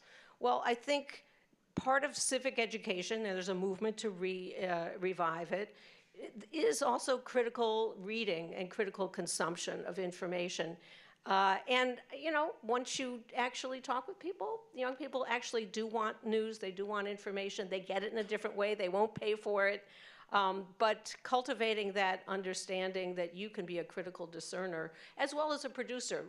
Interesting information about the most successful media education programs are ones where young people learn to make their own media, because there they learn the choices that are involved. Okay, terrific. Please help me thank Martha Minow.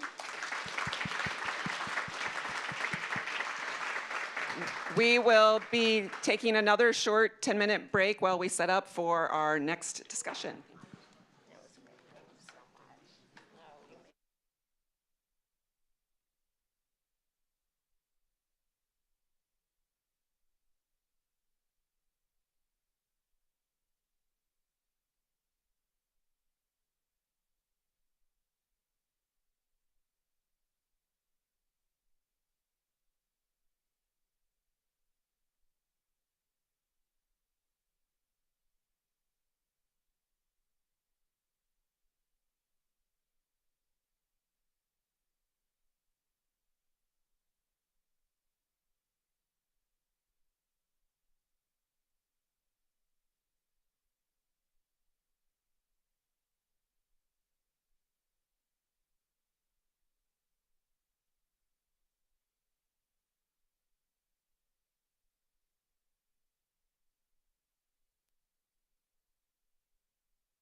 sending that to Drew. Then I'm going to 8, which is going to the camera, and that's going to the camera.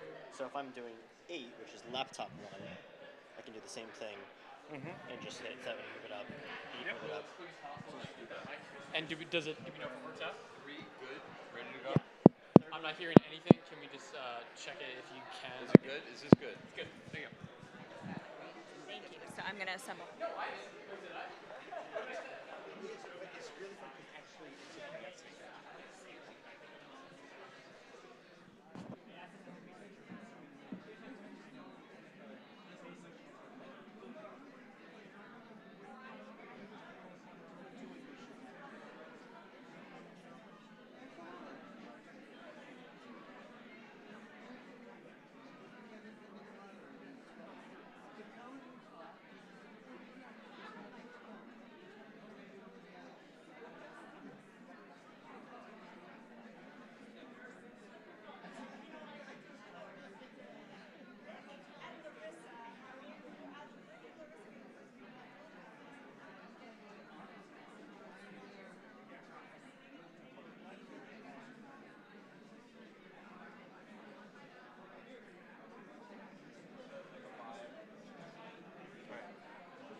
Hello.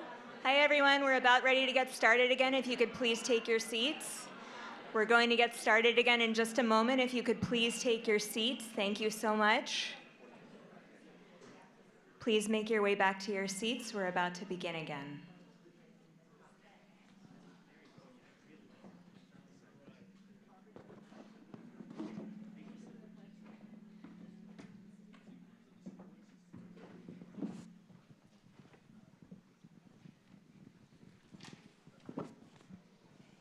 All right.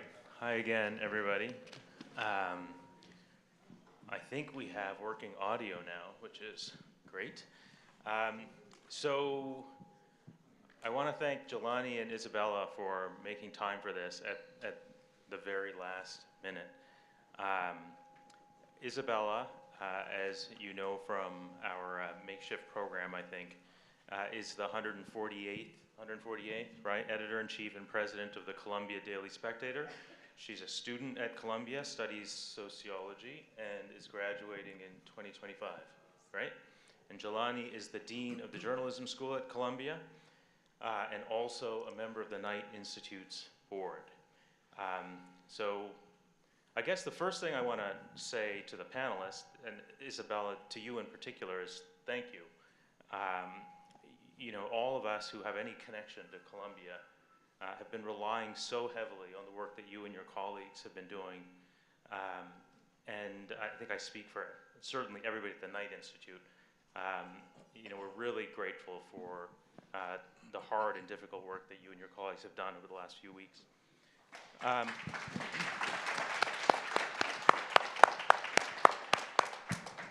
But so let me start with you, Isabella. So can you tell me? I'm curious to know, like, what have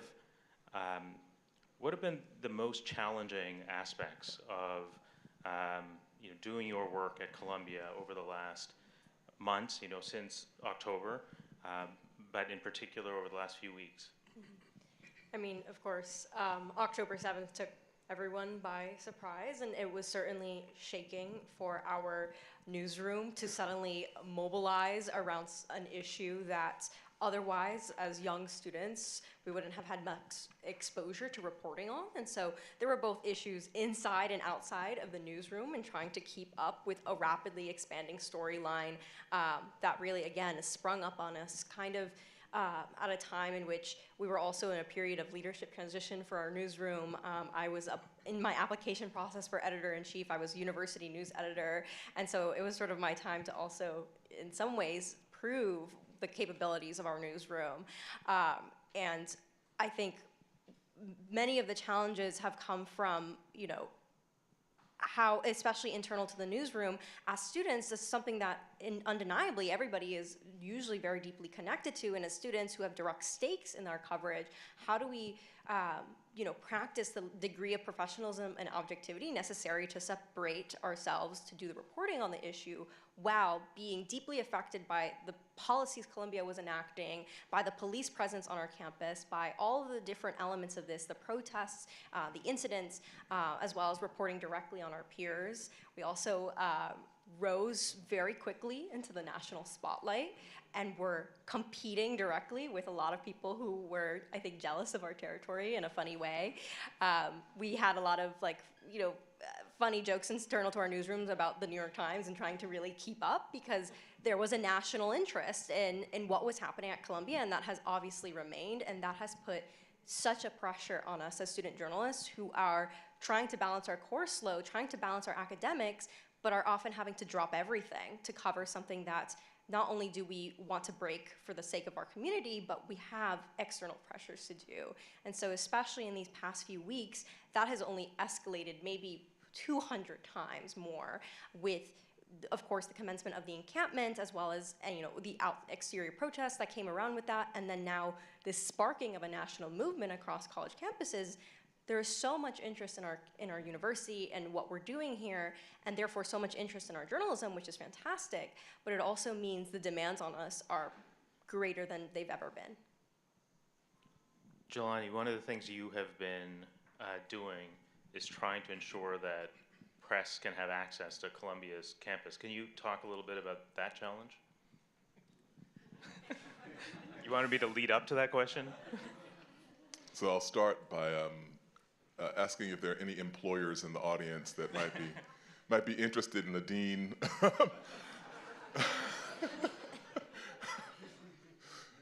So what happened was that early on, from October 7th, there have been, first off, New York is a global city. Correspondingly, Columbia is a global university, which means that crises that seem far away geographically are not. They find their way to our doorstep. And so on October 8th, we had students who were beginning to hold vigils. By the end of that week, we had Israeli and Palestinian students who were having kind of counter vigils / demonstrations. And then the tenor just kind of continued to increase throughout.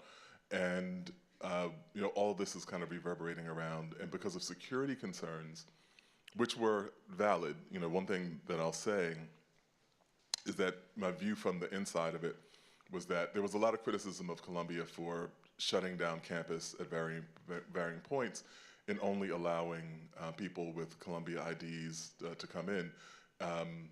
There were some we got warnings from, well, I'll just say that we had warnings from the FBI about, potential threats that we took very seriously. And so I understood that part of it. The corresponding part of it, though, was that the overwhelming majority of the press, say outside of our internal press, like the Spectator and the students at the journalism school and the radio station, the overwhelming majority of the press does not have a Columbia University ID. So that meant that people would not be able to get in. And I started getting, previously, the various other iterations of campus being closed, someone would just text me or send me a message or whatever, and I would go to the gate and get them or have someone go get them. But it was a kind of ad hoc thing. And then after the encampment, it became a kind of lockdown policy where press would not be able to get into the campus. And so I heard about this, and someone tweeted the university that administers the Pulitzer Prizes is now banning press from campus. And that was about 11 o'clock at night. So then I reached out to my chief of staff and was like, is this true? I didn't know like what was happening where. And he was like, yeah, it is. And so, you know, there's always the thing that you're doing on social media that you don't give a lot of thought to. Like, those are the things that register the most. Like, I was just like, oh, we'll send out a tweet that says, you know, for any press that has been denied access, to DM us and we'll bring them in. Seemed like a simple solution. Except, you know, people above me didn't see it that way. But we stuck to our guns. We were kind of like, you know, and in order, one of the things that people grumbled about was that we said anyone who had credentials as a journalist. And the reason that we specified that was precisely because we had gotten those FBI warnings. We didn't want to just bring anybody onto campus who might actually pose a threat, but we did want to maximize the access that journalists could get. And so then the question came up of, well, what if it's a person that is a freelancer or a person who's just starting out and they don't have a credential? I said, well, tell them to send us, to DM us their clips. Like, if you have a clip, if you've done like anything that we can use as validation that you are a journalist, we will send someone out to the gate to get you. And that was how we have operated more or less since then. Jelani, I don't know how much you know about this particular symposium since we pulled you into it very late, but you know, the central question of this symposium is really, or a central question of the symposium is, you know, who counts as the press, who should count as the press?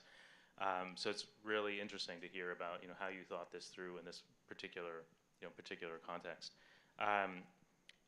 Isabella, what did you encounter on Tuesday night when you were trying to provide coverage of the you know, the police action to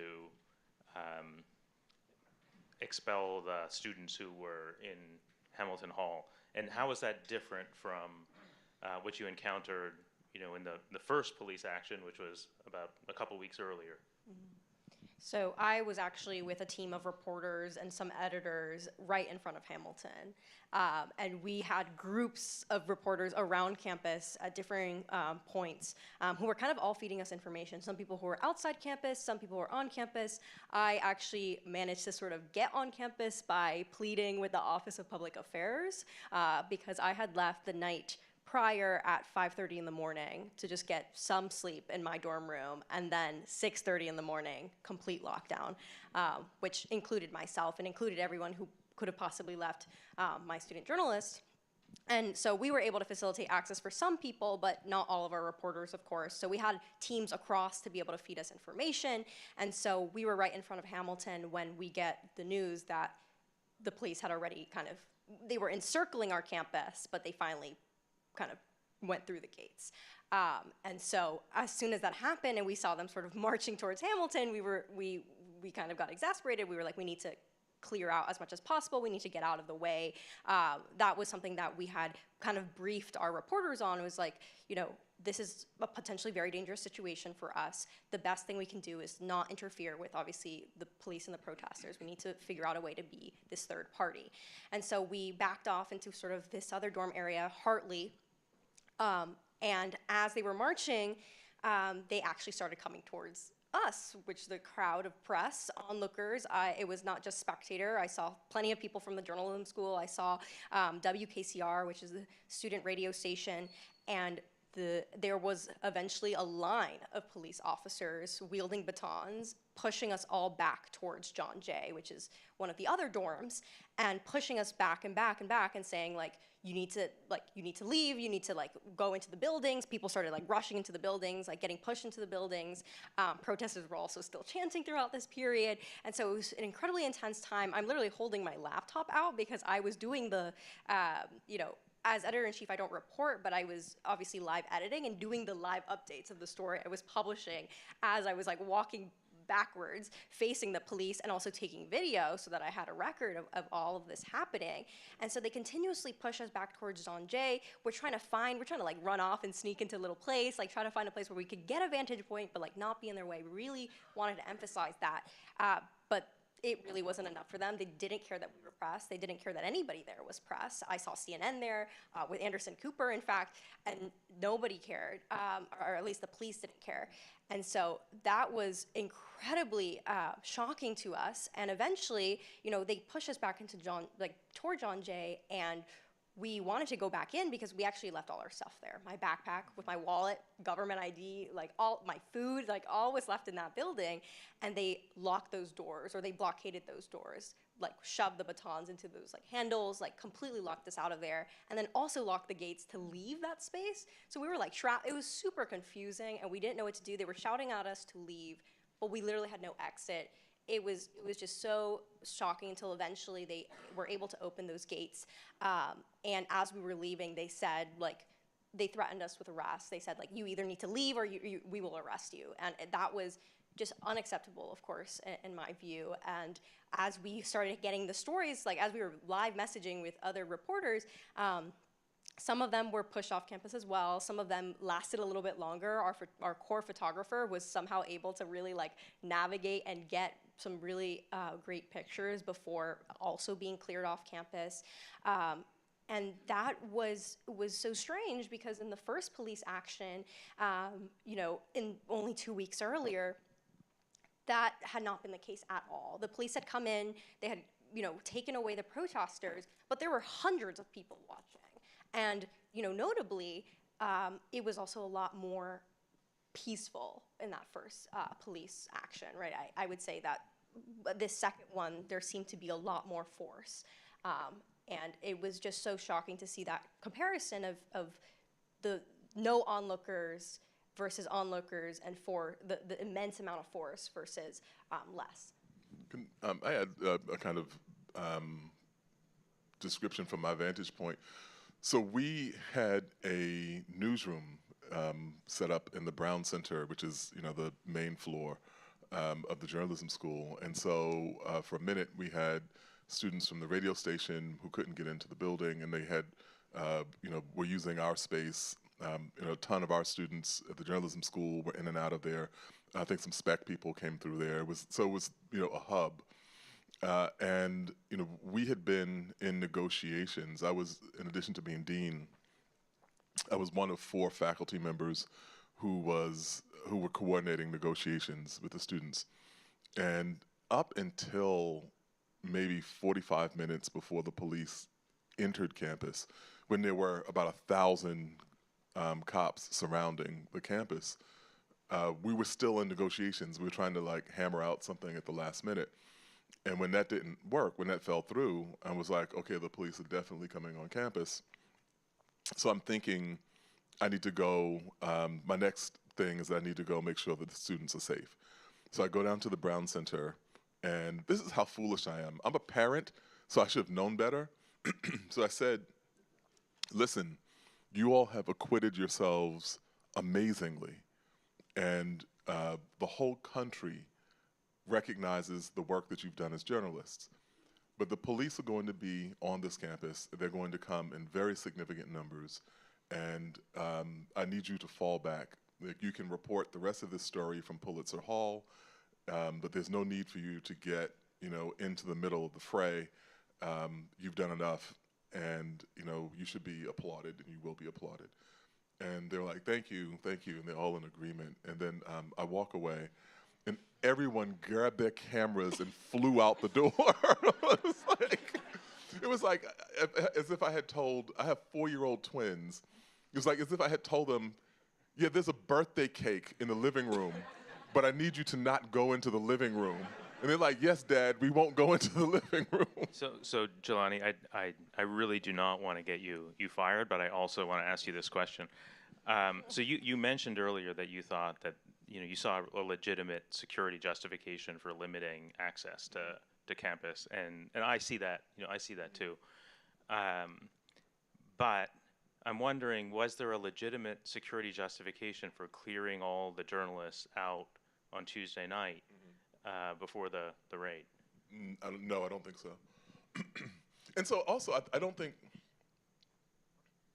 in the conversations that, you know, we had about this, you know, I was trying to maximize the access that the press had. both for idealistic reasons and then for like completely practical, pragmatic reasons. And so I was like, ideally, like, we stand for freedom of the press. Practically, you will do terrible reputational damage to this institution that you asked me to lead if we go along with limiting access to the press. Like, on neither one of those levels can I like participate in this. And then the other part of it was that I was like, we might as well let the press in. Is it because I have like 50 students who are roaming the campus reporting. So the call is coming from inside the house. So it's like, we're still doing this. And the other part of it is,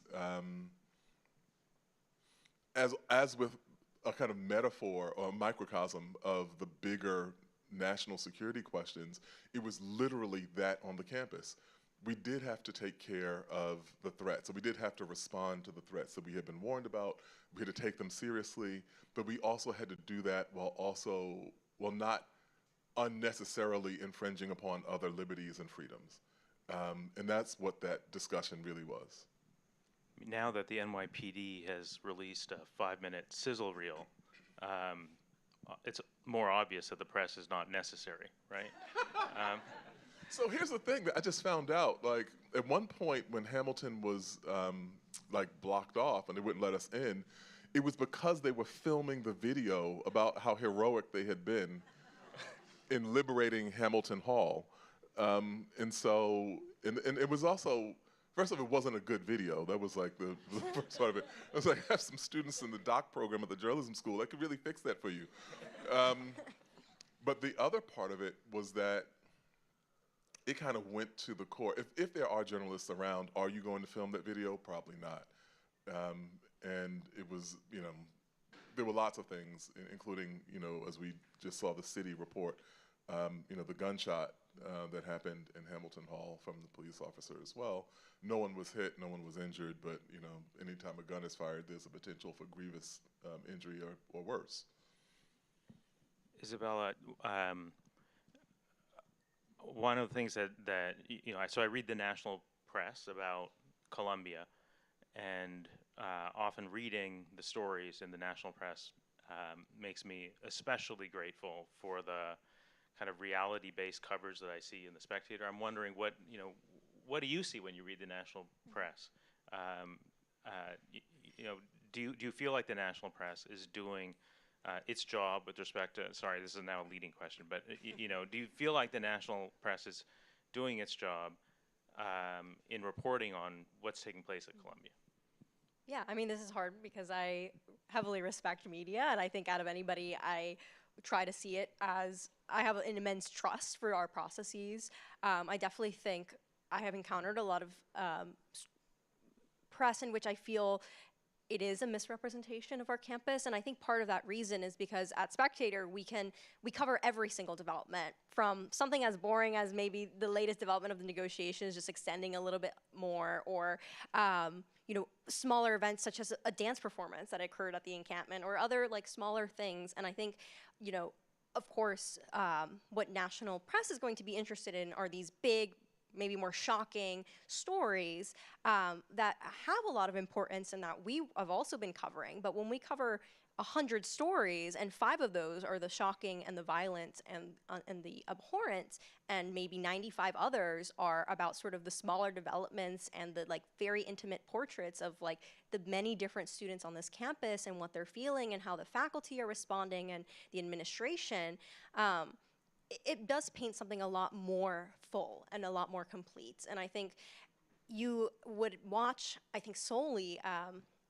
media, and I think I get a lot of messages from my own parents, my family, who are deeply concerned, and sometimes I think that's valid. I'm more in the front line than maybe some of my average student, but at the same time, it's hard because so many of the people that are depicted are peers, are friends, are people that I live and work and sleep and eat with, and I think that type of community connection is what also sort of elevates, I think, Spectator or student journalism like it to a more local level, right? To something that is, we have a direct stake in what we're reporting on, you know, the people that we're covering, and so we care a lot about maintaining those relationships. We care about the sources we report on, and so we have a vested interest in representing it as fairly and as complete as possible. And so I really, you know, implore sort of a lot of people to, of course, read our coverage, but also to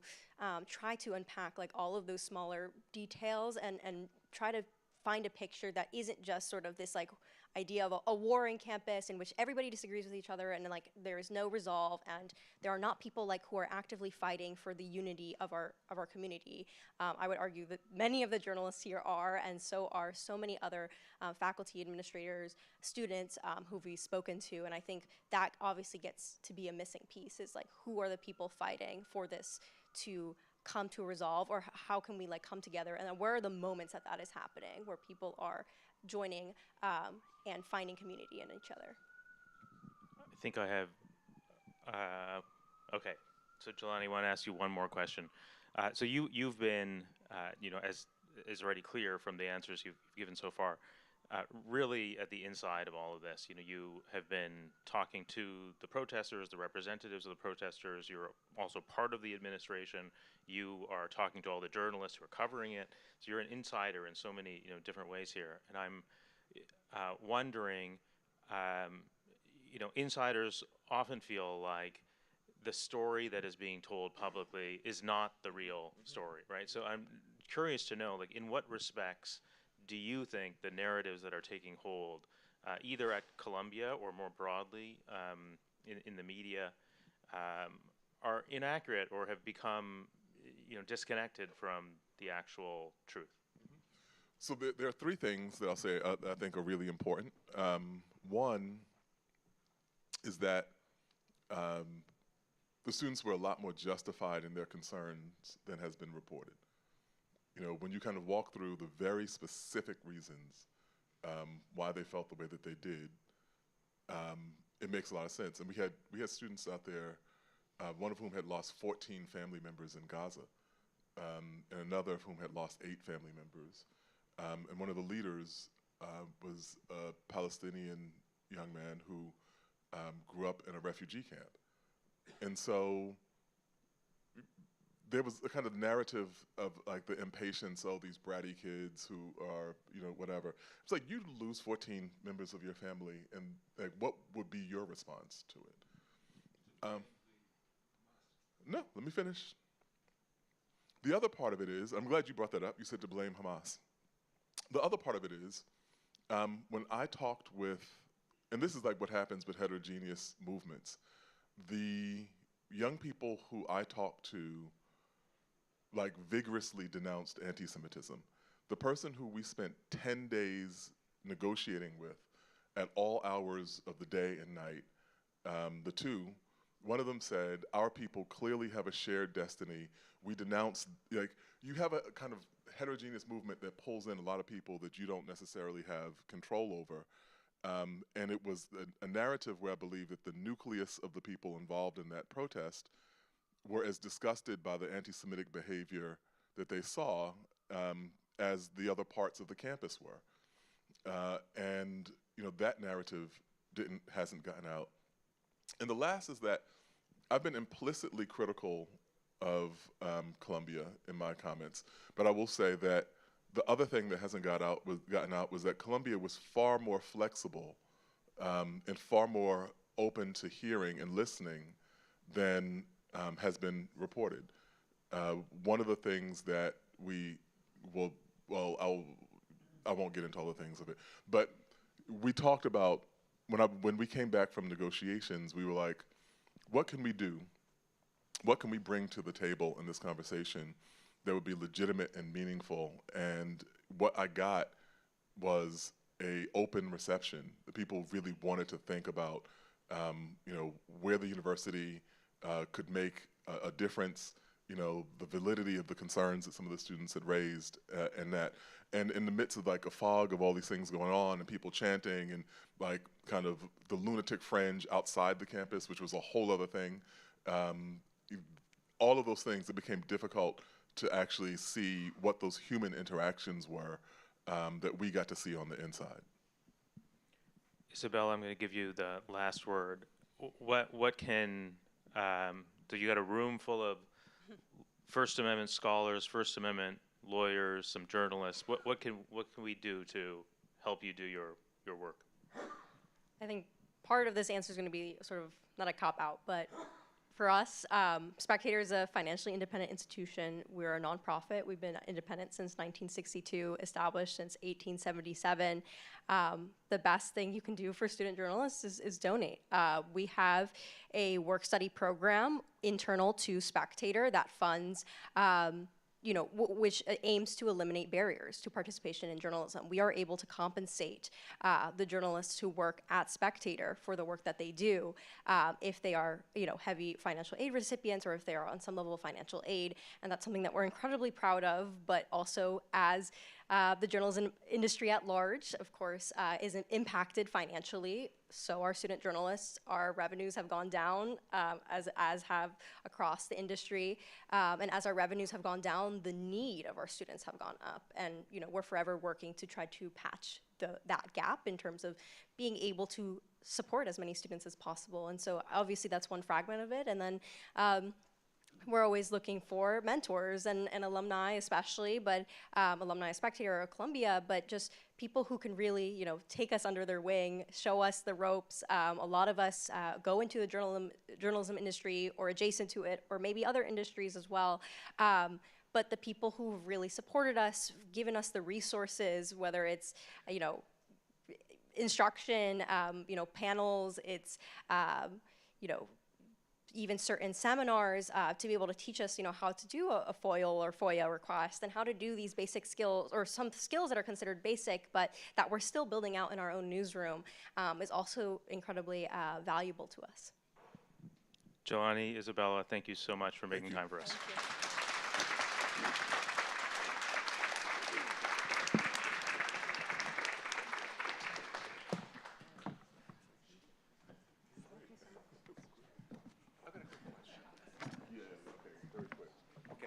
So doesn't what you just discussed doesn't mean that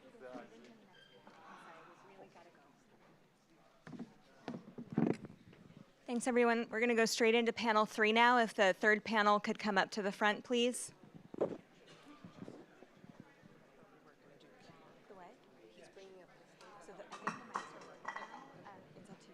I would still encourage people to mostly do QR code. Okay, yeah. Also because I'm going to try to make you end on time even though you're getting cut off at the beginning. Go ahead. So Candace, all these mics are... Okay. And this is for... Check, check. Okay. Check one, I don't check, think these check, were touched. check. I don't think these were touched at all. Oh, okay. This also wasn't touched. I'm not poisoning you. Check one, check, check two. Hello? Hi. You can sit wherever you want. Unless you guys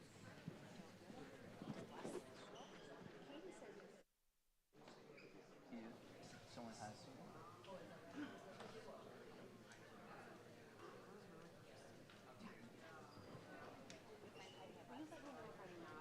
You can't hear me? Yeah.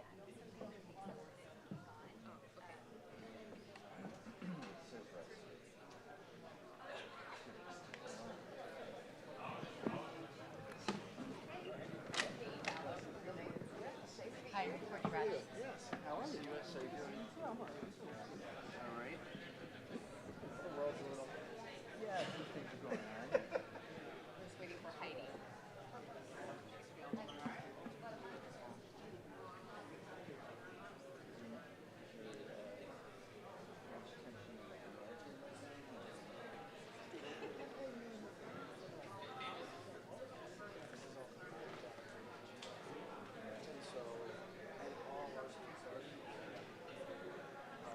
Americans also like in the middle of nowhere. Sorry, I'm here. No problem. I just had to tell Isabella, oh my God. I know, I did too. I got her right here. Hi, everybody. Can people hear me? Yes, okay. somewhat of a tough act to follow, but I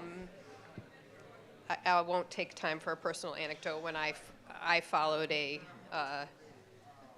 very amazing performance and then got up there and when I was in 8th grade and said, the dictionary defines peace as, and that was very embarrassing. So anyway, okay, so the title of this panel is Sustaining the Press Function, and we are going to focus on wider possibilities for ways in which law and policy could more affirmatively sustain the democracy-enhancing press functions.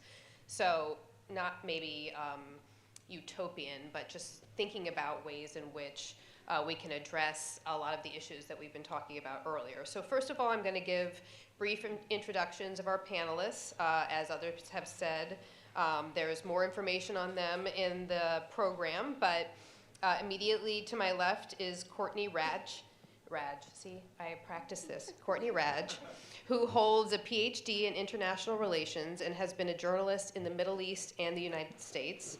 She's currently the director of the Center for Journalism and Liberty at the Open Markets Institute. In this role, Courtney, produces and oversees cutting-edge research into news media market structures and helps design smart policy solutions to protect and bolster journalism's financial and editorial independence.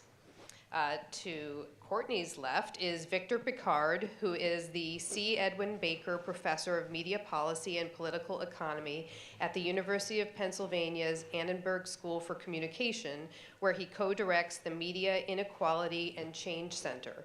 Previously, he taught at NYU and the University of Virginia. Victor writes widely on issues related to journalism, media, and democracy. Then we have Wes Lowry, who is a Pulitzer Prize-winning journalist and one of the nation's leading reporters on issues of race and justice. He's the executive director of the Investigative Reporting Workshop, an innovative training hospital journalism nonprofit based at American University in Washington, D.C. He's also a journalist in residence at the CUNY Newmark Graduate School of Journalism and a contributing editor at the Marshall Project. And finally, at the end, we have Heidi Kitrosser, who is a William W. Gurley Professor of Law at Northwestern University. She's an expert on the constitutional law of federal government secrecy and on separation of powers and free speech law board broadly. Heidi is also on the steering committee of the Free Expression Legal Network, a new initiative spearheaded by Yale's Media Freedom and Information Access Clinic and the Reporters Committee for Freedom of the Press. So thank you all for joining me. I think we can all agree that based on our panel and everyone who's talked here today so far, including Martha Minow, who has elaborated on this in her book, there's a broad consensus that due to the broad decimation of traditional news outlets, particularly at the local level, that have been brought about by the forces of the internet and big tech, the traditional commercial news system is currently unsustainable in terms of furthering the kinds of press functions and democracy-enhancing functions that we've been discussing here. Indeed, there are reasons to question whether the traditional commercial news system has ever, or at least consistently, functioned well in terms of furthering democracy and guaranteeing meaningful access to news and information for everyone. So the focus of this panel is on the promises and possible pitfalls of alternative ways to support a free and independent press, including through direct government funding. So I'd like to begin the discussion by exploring some of the kinds of alternative models that might best support a free and independent press. Wes, in the paper that you've written for the symposium, and you have, of course, worked in a nonprofit news model, you've written about that nonprofit news model as an alternative to traditional commercial news outlets. So I was wondering if you could talk a little bit about the effectiveness and viability of nonprofit news media in terms of furthering democratic values. Sure, I'm happy to do that. I think that when we look at the nonprofit model currently, I think there is obviously a lot of promise, while I also think there's significant limitation.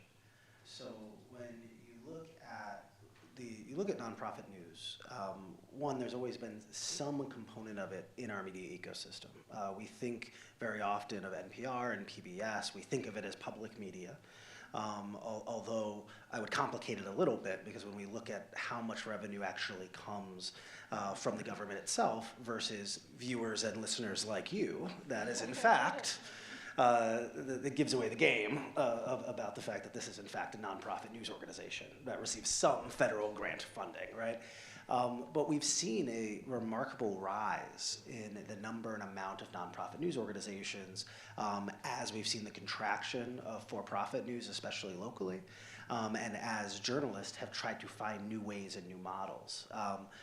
In 2005, there were 2015, there were about 140 nonprofit news organizations. Today there are 400 of them.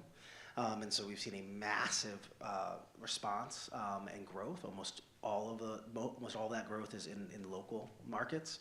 But that said, there's still the amount of philanthropic foundation and viewers and listeners like you funding is still far beneath anywhere close what would be required to actually fill the space left behind by commercial press. So the relatively conservative studies by whether it be Boston Consulting Group and others estimate that we need at least $2, $3, $4 billion worth of nonprofit giving to replace what was lost in commercial media. Right now, we're looking at something like $150 million. Even if the noble attempts by organizations like MacArthur and Knight with Press Forward succeed, that would go up to being $250 million. And so, nowhere close to what we need to sustain our media. And so I think that part of what we have to think about and what we have to grapple with is that if there is true market failure, which people with expertise far beyond my own, including some on this panel, have said, right, and have concluded, then we have to grapple with solutions that do not themselves rely on the market. Charitable giving is an extension of the market. We are taking people who have extracted capital via the open market and who are receiving tax breaks for giving the money back away. That can be a component of how we provide for public goods and public services.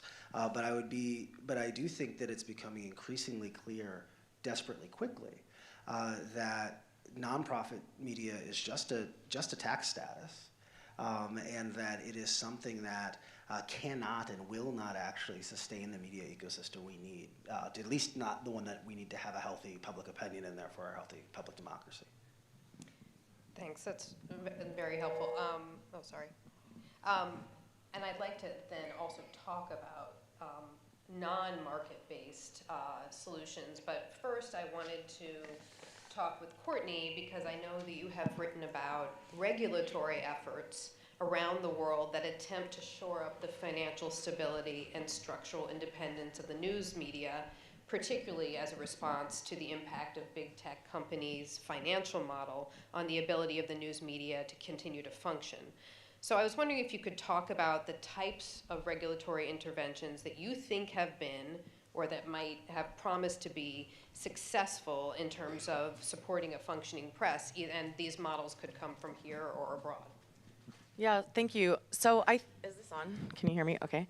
So I think one of the challenges, and you kind of alluded to this, Wes, is nonprofit is a tax status, not a business model. We still need a functioning market for nonprofit news to work, or for commercial news. And so there are market failures, but I think that instead of throwing our hands up and being like, all right, well, let's depend on the billionaires, we need to fix the market failures. And so what we're seeing around the world right now is this effort to rebalance an incredibly imbalanced information ecosystem. And I think it's really helpful to think about an information ecosystem. So we're not just thinking about the press and what we need to do to support the press, because it exists in a wider market where public policies shape the ability of the press to fulfill its public interest mission. So news media bargaining codes, which is kind of shorthand for what you've seen happen in Australia, Canada, proposals here with the Journalism Competition and Preservation Act and state laws, including in California, and actually a dozen countries around the world and jurisdictions that are exploring these would do a little thing to try to rebalance that playing field, and that would essentially mandate certain types of tech companies. Right now it's focused on social and search companies of a certain size to negotiate for the value that is provided by news publishers when they repost picture, high quality images, links, and the, little snippets, so you don't even need to click through. And so we're seeing this effort to and then to allow small media to collectively bargain. So I did a survey a couple of years ago where I interviewed about 300 journalists around the world working in countries where they receive development assistance, and they're held hostage by how the U.S. And the global north govern these technology companies. It really affects their ability. So we have to look at this beyond just the US. So the local news deserts situation is something we're seeing around the world. So the news media bargaining codes are promising because now with AI coming in and essentially saying we're gonna develop the next generation of incredibly valuable companies through the theft of your intellectual property, these news media bargaining codes could provide a place to negotiate for that value. We're also seeing things like tax breaks for hiring journalists, which gets to headcount in the newsroom. There's a lot of concern about, are these policies going to only benefit the big guys, or are they gonna benefit the small ones? And I think you need both. We live in an ecosystem. We know that lots of local news stories percolate up into the regional, the national, and the international news. We also see tax breaks for subscriptions. Unfortunately, there was a study that just came out in February in Philadelphia. They gave subsidized, free subscriptions, and nobody wanted them. So there's also the demand side problem.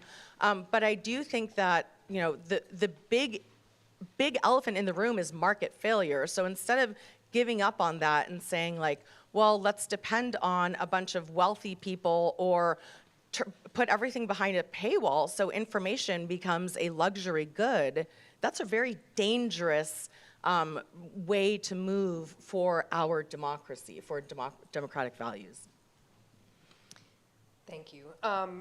So actually, I want to go back to Wes, because you had mentioned sort of that nonprofit news organizations do provide a certain amount of sustainability or through philanthropic and membership drives to news outlets that are not bound to the bottom line in the ways that commercial news outlets are. And then you were talking about the sort of scale of money that would need to actually truly prop up and support a vibrant, independent press. And so you have actually, in your paper that you wrote, you called for something, I thought this was very interesting, for a federal public trust, which to ensure that every American has access to the news and the information that they need to be full citizens in our democracy. So could you describe what this program would look like? Sure. Yeah, sure. I'm happy to do that, and I'll rewind for a little bit. So as you noted, right? I do think that the nonprofit model has a space in this conversation. But that said, there are still capitalistic incentives and capitalistic pressures, right? The first is that what we know is that there are many communities that do not have the foundation, philanthropic support, or the wealth within the community to support a nonprofit news organization. So if you live in a place where everyone has extra money to give away to a nonprofit news organization, then that works. However, if we want to live in a democracy where everyone has access to news and information, communities that most need that news and information are not going to be able to support this vital service. Beyond that, it is not as if, while they may not be beholden to billionaire owners or to subscribers, they are beholden to their foundation and other benefactors, right? And so we see this very often in philanthropic spaces where something is the focus for a moment and a lot of philanthropy gets around it, and then another shiny object shows up. And so what we see in terms of, in fact, in most nonprofit news spaces, The key term being used by philanthropic donors is sustainability. Is you better figure this out by the time our money runs out, because we're not paying for this to keep existing. Is the longer version of what sustainability means, right? It means that we are not committed to your long-term existence. Figure out a way to support yourself. The problem is, if there was a market solution to support local news, the capitalists would have figured it out sometime in the last 100 years. Leaving it to a bunch of nonprofits is not going to help fix that either. What I do think, or one of the things I think we have to think about, and there's been conversation around the idea of civic information or public information, right? That what does it mean and what does it look like for us to think about embedded in the First Amendment? They're not just being a negative restriction on the government, but they're being the proactive, positive right held by the individual. What does it mean for us to have a right to know, a right to information? That if our democracy is built on the public opinion, right, what is equality or full citizenship if not being able and empowered and equipped to fully participate in that democracy, which you cannot do without access, ready access to quality information about the world in which we live. Now, if that is a right, well, we in fact have developed a thinking around what we do when something is supposedly guaranteed constitutionally and yet the market will not support it. We build government systems to ensure some amount of equality and equity there. And so part of what I talked about in the paper we're working on is in the question of what would it look like to build something like the way the NSF is set up, or where we say each congressional district receives a certain amount of federal money each year in news and information grants, right? Money that goes into communities that is available to civic institutions, corporate media, nonprofit media, the library, your church, right? To provide for a minimum viable standard of news and information here.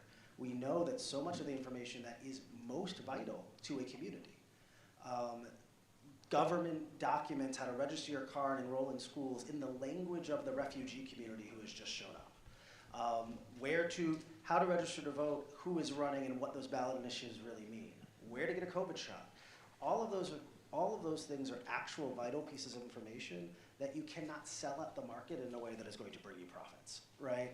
And so what does it mean and what might it look like for us to collectively incentivize the news and information that we actually need, but that itself is not self-sustainable with market solutions. And I think that we have to look in that space. A lot of the policy solutions that have been pursued recently, which I think are really smart, make a real point of stopping short of direct government funding for news. We will give money to the capitalists to hire more journalists, right? We will give a tax break to the corporation if they don't lay someone. Well, I support all those things, right? But that falls far short of us actually ensuring news and information to people. And again, if we actually believe there is a market failure, we have an obligation to do that. And just to clarify, when you said NSF, that's not National Science National Science Foundation, right? Okay, So the feds give out, what, $8-9 billion a year that props up most of the scientific research done by colleges and universities in the country. And so, again, giving $10 million a year to every congressional district in the country would cost $4.6 billion, so half of that. What would that do to news and information in Montana or Alaska or Harlem or any community around the country if suddenly the libraries, the local papers, civic institutions had access to grant funding that might help them provide the types of information we need that their local paper either can't afford to provide or would never be economically incentivized to provide because they can't actually make money off of it. Okay, sounds great to me. We're going to have to just assume that Congress will definitely pass this. That's this legislative session. Well, if you like it, we're good. Yes, I'm the bellwether. So I wanted to turn to Victor because you have also called for something that you phrase as non-reformist media reforms. And in the piece that you submitted for this symposium, you have argued that a positive rights-based view of press rights can be located in our history and in numerous sources, maybe not in sort of mainstream First Amendment doctrine, which generally has focused on freedom from government interference, but you argue that there is a way to find, both from our history and certain key legal cases, the basis for a right of for the government to guarantee you a right to freedom, information and news. So I was wondering if you could explain what you mean by non-reformist media reforms, and then talk a little bit about that history and these sources of that you think support a positive rights-based right to free press. Sure, thank you. There's a bit there to unpack, but I'll start out saying non-reformist media reforms, which doesn't quite roll off your tongue, so we should probably come up with a different term. But I will end there. I want to back up just for a moment and build on some of the things that Wes was just talking about, which is, I think what we're confronting here is not just the textbook case of market failure, but I refer to it as systemic market failure. There is no market-based correction to these structural problems. So I do think we need to start imagining these very long-term, ambitious projects, think like Marshall Plan style rebuilding, because we're not just talking about protecting what little journalism still remains today, but we really have to rebuild in all the news deserts and try to serve all the communities, many of whom have never been well served by a commercial media system. So if we're thinking ambitiously and we recognize that this is going to take many years to get there, we have to at least have this radical vision on our political horizon. And that's where I think the positive rights really needs to become part of the discursive landscape. We have our Constitution, what some scholars have referred to as a constitutional exceptionalism, has been very focused on protecting negative rights. And we have to start imagining what our government should be doing to intervene on our behalf to make sure that we have access to an actual viable press system. The First Amendment presupposes the existence of a press system. So we have to begin imagining what government should be doing to ensure that there is a press actually to protect going well into the future. And so there it requires this project of really denaturalizing many of our assumptions about the First Amendment. We have a kind of libertarian impulse that is so fixated on negative rights are very important, and we want to protect those. But we can look historically, internationally, for different articulations that are more based on positive rights, whether we're talking about Article 19 of the Universal Declaration of Human Rights, or if we're looking at the German Constitution, which mandates and sanctifies a public broadcasting system. So there are many places we can look. We also could be looking to our state constitutions to begin seeing more positive articulations around press freedoms there. So that's part of this broader, more ambitious project. Could you give an example of, specifically about state constitutions, of any guarantees in state constitutions that would provide a broader right of access or broader right of a right to information? Sure, so this admittedly is a new area of research for me, and people have been handing me, just actually yesterday, Christina sent me a spreadsheet showing all the different, in all 50 states, the positive articulations, and there's one in Kentucky that guarantees a free, like having your own press if you're reporting on the state government. So there are some really wild positive rights-based articulations of where we can start imagining that we really do have a right to the press. Now, I don't know if this is actually going to hold up in the courts, in the federal courts, but it's at least at the discursive level, I think this is where we need to begin. It's always, I feel like people often, or at least in my life as a lawyer, we've bounced between the federal and the state constitutions about whether they're better, more rights protective or not, and going back and forth. So it's the continuing laboratory of democracy, I guess. So we've now had some discussion about, okay, we need a non-market-based solution, which most people talk about as direct government funding in one way or another. Well, it could be tax subsidies in other ways, but one is direct government funding for the media, either based on, our one example of the Corporation for Public Broadcasting, or people talk about BBC, or whatever whatever model we want to take. I wanted to start talking with Heidi because in your piece you focus on, which I think is really interesting. So the idea is if you can have, and one of our audience members asked earlier after the first panel, direct government funding would be terrible for the media because if you are funded by the government, you're going to be constrained in what you have to say, and then the press wouldn't be able to provide, serve or, engage in the function of pushing it back and challenging the government.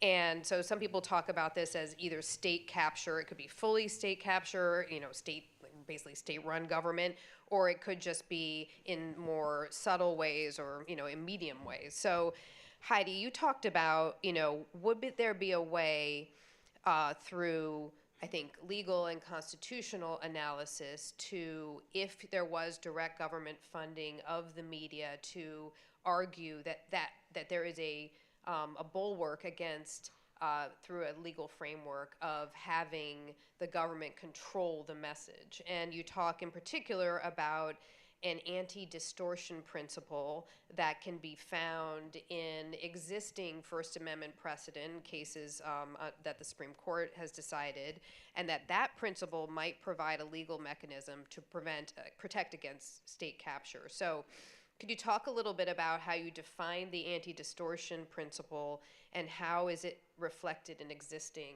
precedent? Yeah, absolutely. Is the mic on? Okay, great. Thanks so much.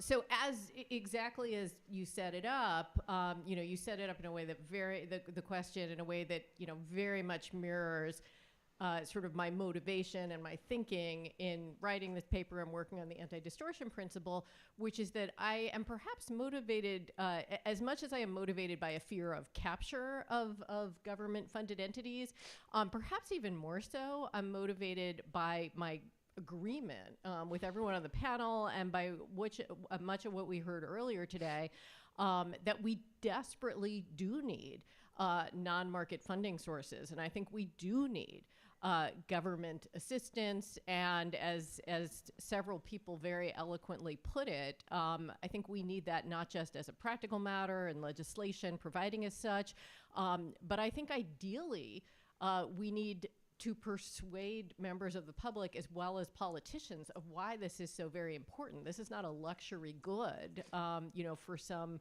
or rent-seeking, for some small group that's going to benefit. This really gets to a right that every American has, at least if we want to live in a functioning democracy. So I do think government presence is essential.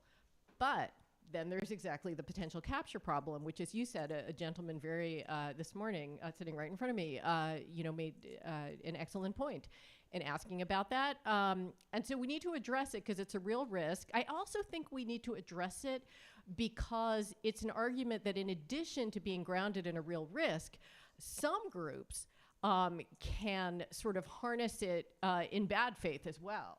I think individuals who just don't like the press and don't like government scrutiny and don't want to see government funding also bring up the capture. So we have to address it, right? And so as Katie mentioned in the paper for this symposium, I suggest that we can get some inspiration in existing First Amendment case law for a way to ensure that funding comes with some guarantees, or at least that funding recipients have legal arguments available to them if there are attempts at capture that could protect against such capture.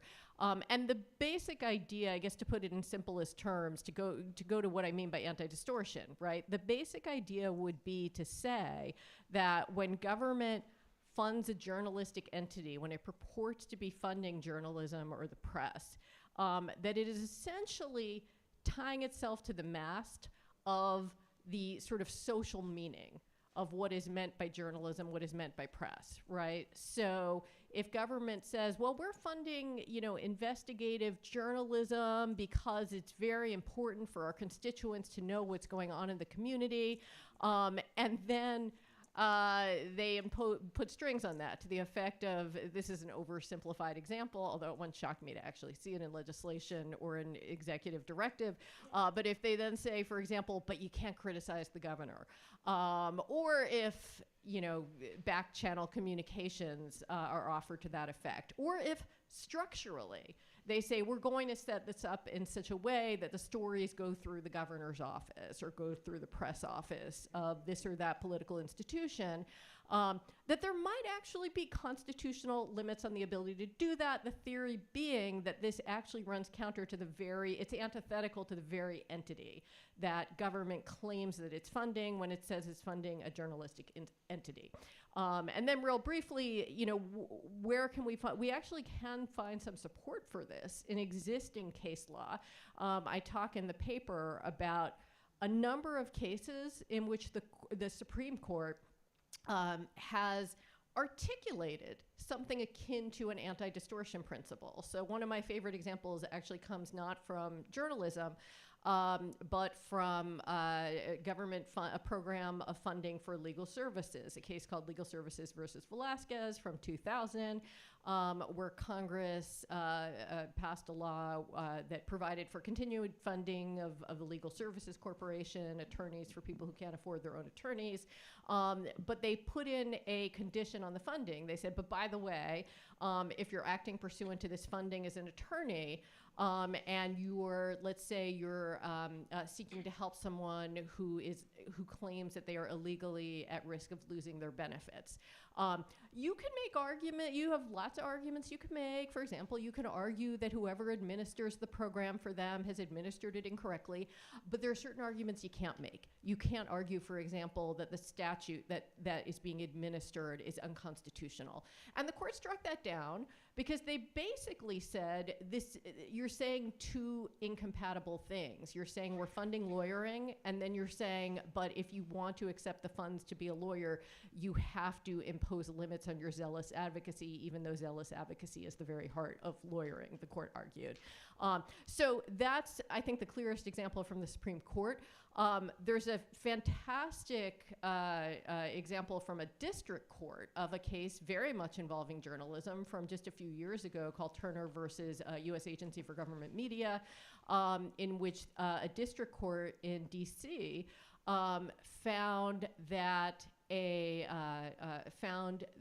the Trump administration had similarly acted in a way that distorted funded journalism when they sought to interfere with Voice of America programming by having political appointees breach the so-called firewall between the political appointees and the people who make the editorial decisions.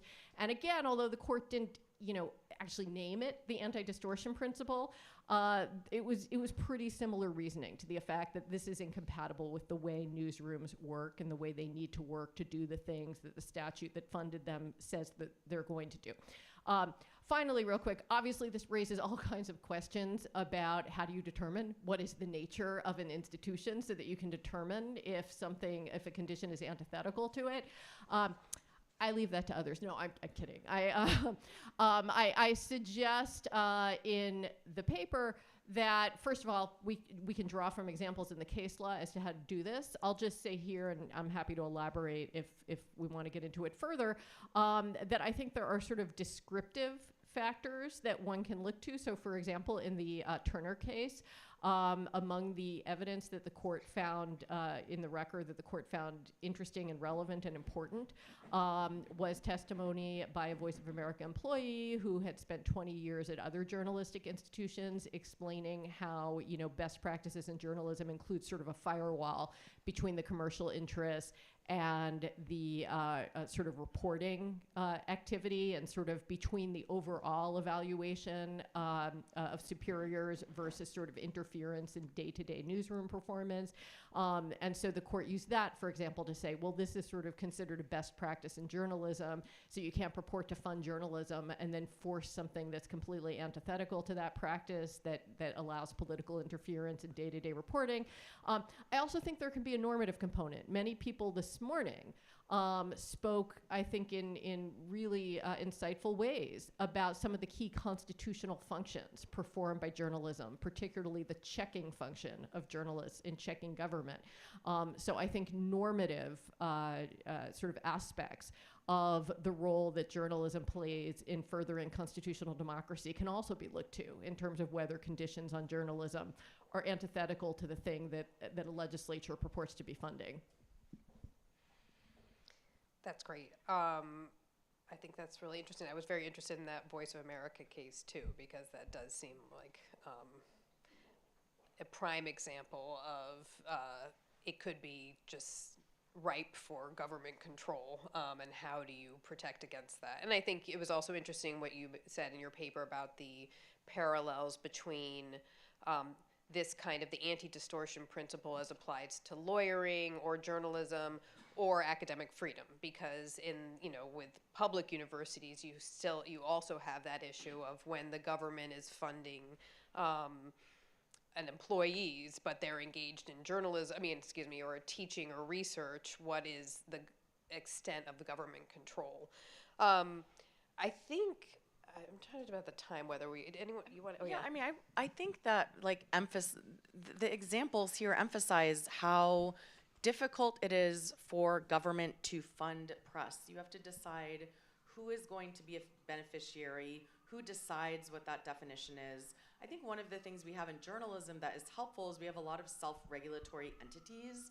And so, I think I would be much more comfortable. So in Indonesia, for example, they're looking at it, they have a presidential decree, which is not ideal, but they're looking to a press council to identify who is a journalist. And I think we heard earlier today about how, we have, for example, the Senate Press Office, the White House Press Corps, we have the Society for Professional Journalists, we have donors that give to news organizations. So I think it'd be very interesting to look at how could you look at non-governmental bodies within the profession or the general sense of journalism to make that designation to try to avoid some of that. Here in New York, for example, and elsewhere in the world, there are requirements to use state advertising budgets to make sure that some of that goes to local media.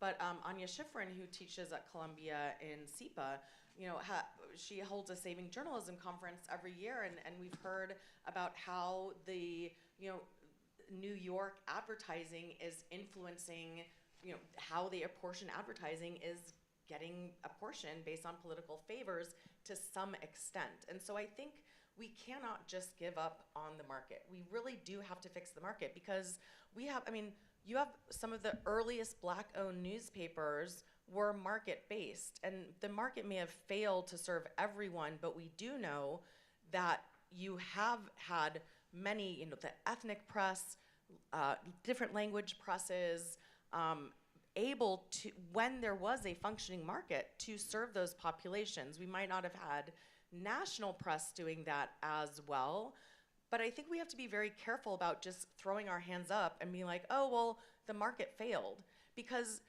we don't have unlimited philanthropy. We don't have unlimited state funding. So at some point you have to figure out, how do we correct for the market, especially as we get into the era of AI? Because we heard earlier about someone's family member doing an AI company, to get all the information from city meetings. There's a newspaper that is AI generated that just goes around and steals all the content from real newspapers to create an AI generated newspaper. So as we think about, well, the government's going to fund this, it's going to be very easy to spin up a news outlet. So how are we going to decide, who gets to use AI? If you're just an AI generated, newsroom, are you also getting subsidized? Are we going to end up subsidizing the tech companies that are already, kind of at the forefront and making a lot of money? So I think it brings, I don't think we should give up on correcting the market failures. Heidi? Yeah, I was just going to say, I think those are really important considerations, and it brought to mind something Martha had said earlier when she referred to sort of the need for, I forgot exactly how she put it, but she said, kind of multiple competing forces, or not even necessarily competing, just multiple voices, multiple forces. It made me think of, I think it was John Kenneth Galbraith who sort of coined the term, what was it, countervailing powers or countervailing forces. And I think about that all the time, and I think we need that in, the media itself is a countervailing force, I think most importantly against government and also other powerful entities, huge corporations, et cetera, as a countervailing force to them. But we also need sort of multiple countervailing forces within media, partly to check one another, as again, I think someone else had said earlier, and partly also because, as Courtney said, you cannot put all your eggs in one basket. I mean, government, yes, there, I think, as I said, the anti-distortion principle can be helpful, but it's not going to be, 100% effective. There is going to be some government capture, plus there aren't unlimited government funds. So yeah, we need it all, really. So I think some of this discussion rolls naturally into one of the questions that we have through the QR code, which is, and I apologize if this is a typo or not, but anyway, here's the question. Wes has said that the press should practice moral bin clarity. Is that, I don't know what bin. No, I think it's a reference to moral clarity. I think it. Okay, anyway, sorry, some more moral clarity, let's just call it that. Why should the public, whether by tax breaks or subsidies, bankroll press outlets that consistently and unabashedly have a different moral outlook from half the country? Well, there are a few assumptions and misframings of things I've said in the question, but in good faith, I think there are a few things. I think the first is that one, the public, if we go back to Madison and we go back to our understand, and much less through Lippmann and Dewey and our understanding of the First Amendment, right? We can't have a functioning or healthy democracy without a healthy public opinion and without access to quality news and information. I don't know of anyone who currently believes we have a healthy democracy, or of anyone who currently believes we have a healthy public discourse or a healthy set of public news and information. I would note that's an argument against our current market-based press, which brought us to where we are right now. Right, if the best judge of the press and our own self-regulatory abilities is our outcomes, we should look around at our democracy and see how well we've done. It's very poor. But once again, if in what I talked about was a world in which local communities received access to funds to provide themselves with the news and information they believe they needed. So I understand that the newspaper publisher in Casper, Wyoming is likely going to have some different ideas and different priorities than the newspaper publisher in the Lower East Side or in Teaneck, New Jersey or in Shaker Heights, Ohio. But that's actually the beauty of our mass representative democracy, right? That there's no argument for a nationalized government-funded press. The reality is it's an understanding that, again, as Dewey argued, that our job is to create communication in community and to provide each other and ourselves with the information that we need. And that our market is not providing that and will not provide that. That I agree completely that we need countervailing forces. Our news and information ecosystem is currently 99.7% market-based. So how about we build those countervailing forces? Spend billions of dollars on public investment, right? And so right now we're all one thing. There's nothing in the other direction. And this is the outcome we have, a democracy that is failing. But that is, I would say, in the last, definitely the last decade, if not the last 20 years, because the market is intermediated by massive concentration of power that not only affects the press, but also think about the local advertisers the local businesses who used to advertise in the press are either closing down or they're having to go on Amazon and advertise there. So that's why if we fix the market, we actually can have ripple effects that will lead to a more sustainable press. Because yes, technically we have a, largely private commercial press, but in a very, very distorted market that is platformatized by companies that are unaccountable and enjoy unprecedented and unparalleled legal benefits. Unlike any other, the press does not have the same amount of benefits that, for example, social media, search, AI companies have. Well, some of them do. Fox News does. That's the press. Breitbart does. Among the massive companies and corporations operating without any market regulation are the press. And that has helped get us to where we are. So I don't think anyone's arguing against policy, but building off of our colleague, if the conversation is about creating countervailing forces, we have to actually create those countervailing forces, and we cannot do that only by focusing on market corrections. You have to have an actual real conversation about something beyond the market. I'm all for policy interventions, right? But that alone will not fix it. And because I don't know, because again, that is also based on the premise that there's something we want to get back, I would also challenge the premise that the market in and of itself will ever be incentivized to give us the news and information that we need to have a functioning democracy. I agree with you, but the philanthropy and the tax breaks to fund the journalism, it's going to be ineffective if you don't also correct for the market. So I think we need but to be all clear, of that. that's all market solutions.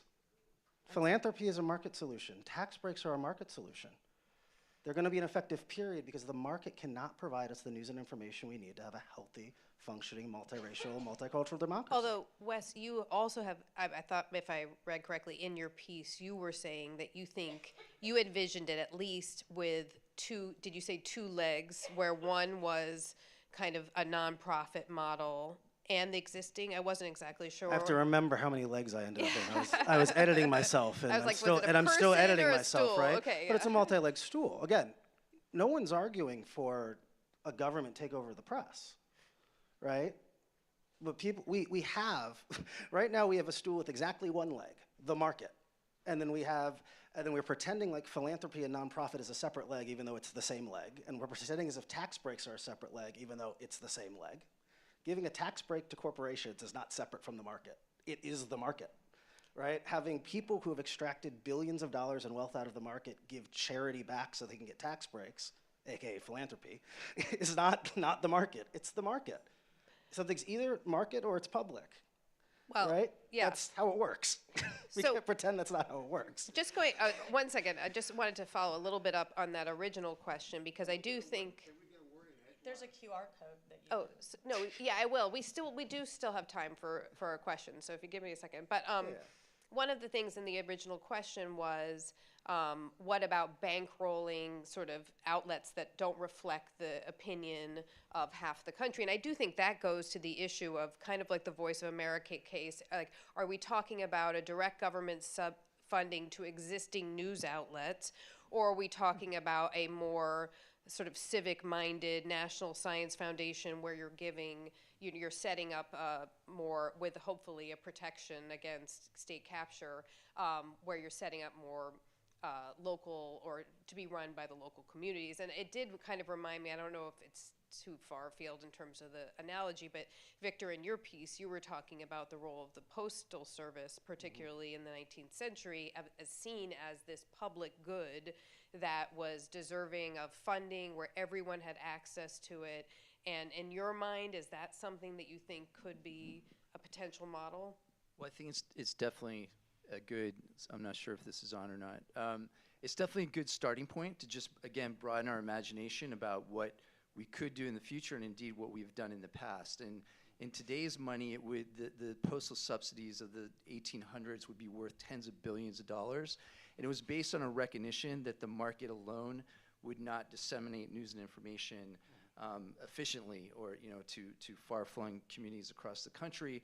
So that would be a good reminder that media subsidies are as American as apple pie, and that it also is content neutral. I mean, there are some famous violations of that, but in principle, it was content neutral, and it shows a way that government can help support the media that we need as a democracy, but not influence that content. And so I think many of the fears, the sort of knee-jerk reactions that as soon as you have public investments in media, we're going to slide into some sort of totalitarian state. We can look historically and internationally that there's tons of evidence for the contrary. So just again, sort of discursively, I think postal subsidies are a good starting point. It's also, oh wait, sorry. I know, I just wanted to, so I'd give this gentleman a chance to ask his question. I don't know. Yes. I have to wonder, the first half of the conversation was very good. Wes, you started off way. Now you went into Disneyland. You're really in Disneyland now. We're talking about the National Public Radio, who just dismissed one of their people who spoke up freely in a column newspaper. You're talking about the public broadcasting system that is controlled by the government, and look at the programming. It is all government funded, it's all government oriented. You have everything, even the corporations that support PBS, they're also government funded. So you've got to have a system where we have independent media, independent press, and you can't have that through government funding. I don't know, I had a not-for-profit.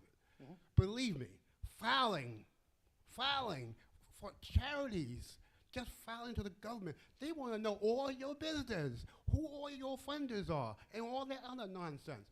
That's not the role of the media. The media has got to be independent of government, and you cannot have it both ways. You can have half your hand in the till and half your hand say, well, we don't know what that hand is doing.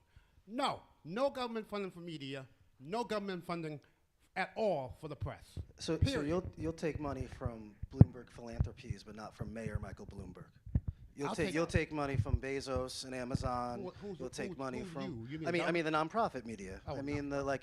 So we're building a nonprofit media, right? So it's okay to have Pulitzer and Hearst, and the oil barons own the press. The richest man in the history of humanity owning one of the most important news organizations in the world, and we're not worried about capture.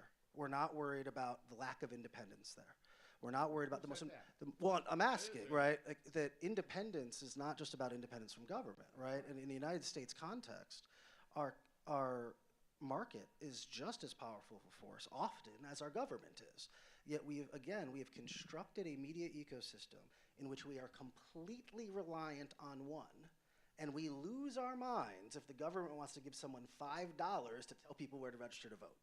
As if that is going to usher in the end of days. We're already at the end of days. I don't know. I mean, guys, I don't know if we're looking around, but things aren't very good for those of us who care about multiracial democracy, equality, equity, individual human rights.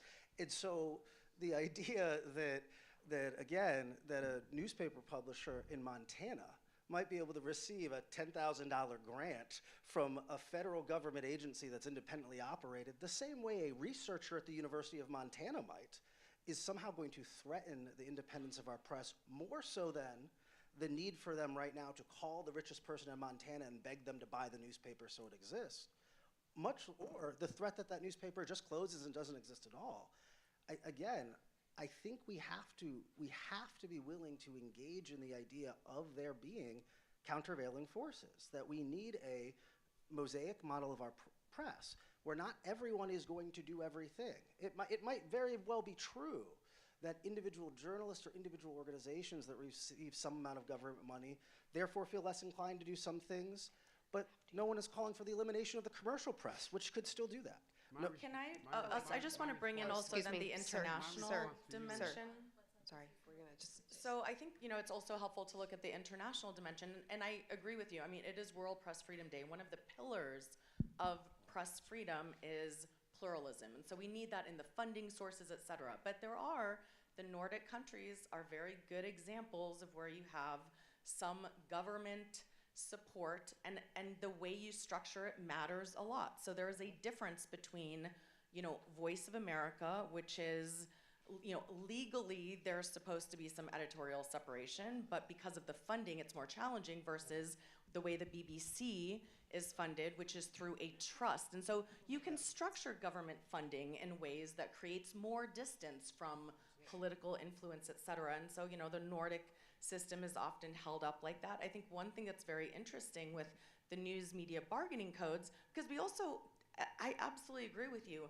You do not want to be beholden to the wealthiest companies or the wealthiest billionaires in the world. So you need a pluralism of funding. You want to be able to critique all of that. But one of the interesting things in Australia and in Canada is that they said, as we look to improve the market, we're going to include public broadcasters in that. So they're actually going to get back some of the funding or some of the revenue. And the way that you take in revenue from, say, taxes, whether it's on digital advertising or on display ads or France taxes, ISPs, and give some of that money back to the media. So there's lots of different ways you could either impose a tax or bring in revenue and then have many layers until you distribute it. California, for example, goes through the University of Berkeley to distribute some of its grants. Just to follow up real quickly on what Courtney just said, I absolutely agree that structure to try to separate out sort of any government aid from political interference is so crucial. We talked about that a little bit in terms of how the U.S. Agency for Global Media was structured and the breaching of the firewall and what a problem that was. But also, as you said, Courtney, it can make a big difference exactly how where the bundle of money comes from and how much discretion there is in doling it out. It called to mind, I read somewhere, it might have actually been Martha's book or possibly Victor's book, or probably someone in this room wrote it somewhere, that the great Minow, who among, of course, his many achievements, as he was Martha's dad, that I believe he sort of in the early days of television in the 50s or 60s, I believe it was he who had this vision that something along the lines of public broadcasting would be funded through taxes on television sets back in the day when you actually went to your local store and bought a television set. But instead, it's a model where the broadcasters have to go to Congress and beg them for funding. There's a viral video which is very touching, but in a way bespeaks of a political failure that many of you might have seen. I think it's from the 1980s, of Fred Rogers, Mr. Rogers, going before Congress to speak on behalf of funding PBS. And it's kind of a feel-good video because he's speaking to a very angry congressman who clearly doesn't want to fund PBS. And by the end of Mr. Rogers' speech, the man is practically in tears saying, "You'll get your money," which, it's very touching. And I like watching the video, but it is a real political failure that's what one has to do as opposed to some sort of tax on an item that's separated from political discretion. Yeah. All right, we're getting close to the end. So I had one last question through the QR codes, and it's very pragmatic, so I thought maybe it would be a good one. As executive director for a nonprofit news organization, I find it extremely difficult to identify donors or funding sources. What platforms or networks are currently available to assist nonprofits in seeking funding? Do you have any suggestions on a real nuts and bolts? I mean, the Press Forward right now, right? The whole point of Press Forward is to make it much easier and have a one-stop shop. It's still getting up and running, but that's definitely if you're US based. If you're not I assume most of the audience is probably US based, but if you're not US based, then the Global Forum for Media Development has a lot of resources on its website for nonprofit news organizations. There are organizations like INN and Lion, which are all which are kind of collection groups and collaboratives, and so all of those spaces. I mean, it is, but I think the question itself speaks to some of the difficulty as we've seen in emerging nonprofit news sector. Is that it is hard. It's still a sector that has too few funders, and we all deeply appreciate the funders who are in that space and doing that work. And we've seen a massive, as the numbers showed earlier, growth in that sector that has not been met yet with a growth in philanthropic money, much less public participation, right? And so I mean, I'm on the board of several nonprofit news organizations, and I'm the executive editor of another, and so I get it. And it's one of the reasons that I feel strongly that we can't talk about independence without economic independence, that you can't do independent journalism if you're worried about your journalism having to make you $1 so you can keep the lights on. If I, Well, yes, sorry, I yes, was gonna yes. just add, also American Journalism Project is another good institution that's focused on this. But going back to what we were just discussing, I think one of the limitations here and what's different from when the public broadcast foundations in this country, and I'm not seeing this as much with Press Forward today as much as I'm very excited about what they're doing, but there was at least back then a recognition that the nonprofit philanthropic world alone could not support this new system that needed to emerge. And they always knew that government would get involved with public investments, democratically determined was the plan. And there was, you're right, there were meant to be an excise tax on TV sets. So it wasn't inevitable that we would end up with this very politically and economically weak public broadcasting system, which, as Wes said earlier, is really a misnomer for what we have. So I think we need to reimagine that entire model. Yes, on that note, I agree, and I just want to ask everybody to join me in thanking all the panelists, and this is really interesting discussion. Thank you.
Begin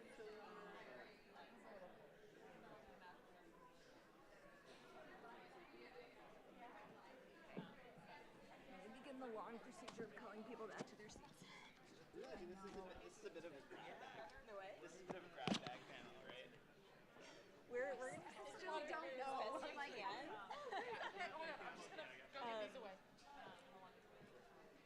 Yeah, I mean, first of all, just feel free to respond. Yeah. Yeah, he said that.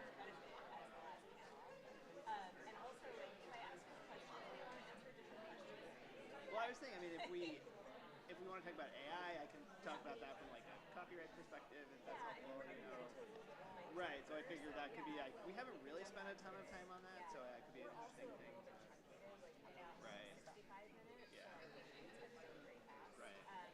But yeah, like, for sure, don't feel the need to stay. Yeah. Hey everyone, we're going to try to get started again in a moment. If you could take your seats.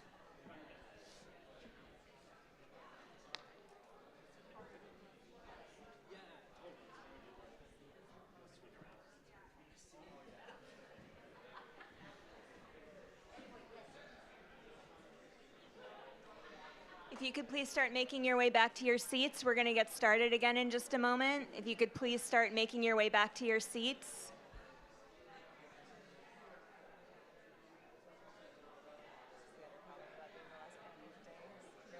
Everyone's like ready to. I know. We're all that holds them. You know? Yeah. From being free.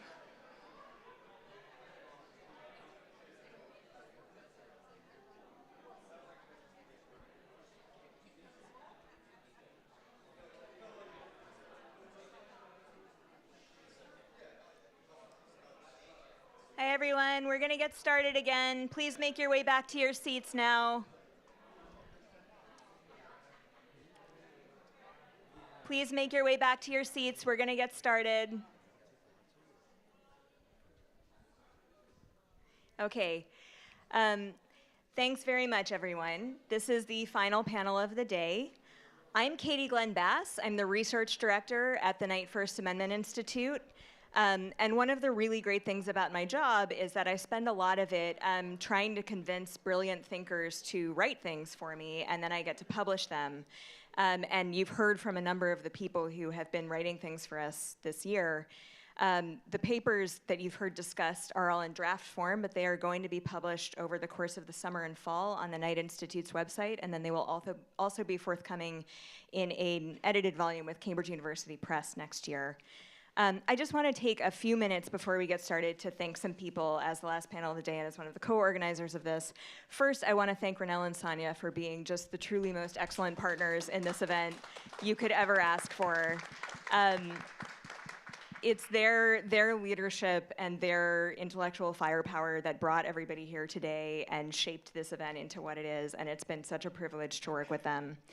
I also want to thank the staff here today and the tech crew that has been trying to fly the plane and fix the plane all day long at the same time, which is no easy feat. We really do appreciate the efforts.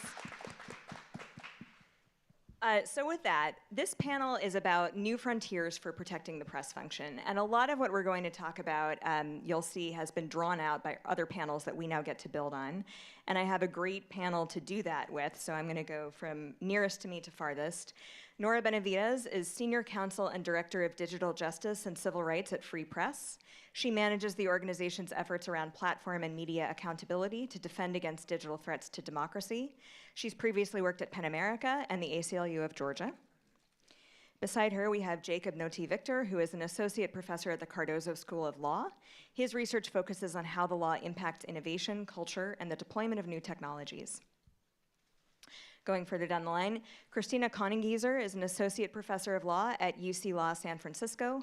Her scholarship focuses on constitutional law, media law, and the law of information access and government transparency. And finally, we have Mike Anany, who is an associate professor of communication and journalism and affiliated faculty of science, technology, and society at the USC Annenberg School for Communication and Journalism. He studies how the cultures that create digital news, algorithmic systems, and AI infrastructures structure public life. So welcome, everyone. Thank you for being with us.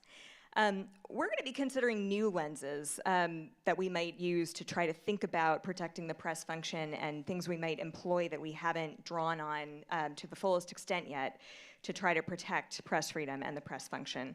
And in the course of the day, we're going to touch on generative AI and other new technologies that may change the way news can be produced and disseminated. We're also going to look at traditional constitutional and statutory protections and new avenues for pursuing some of those.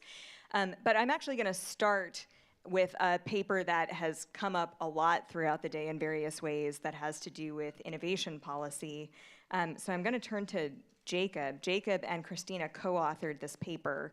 And I'm going to ask Jacob to talk about the ways that they have identified to spark innovation to rebuild local news and news more generally across the United States. Jacob, will you present that for us? Sure. Everyone hear me? Great.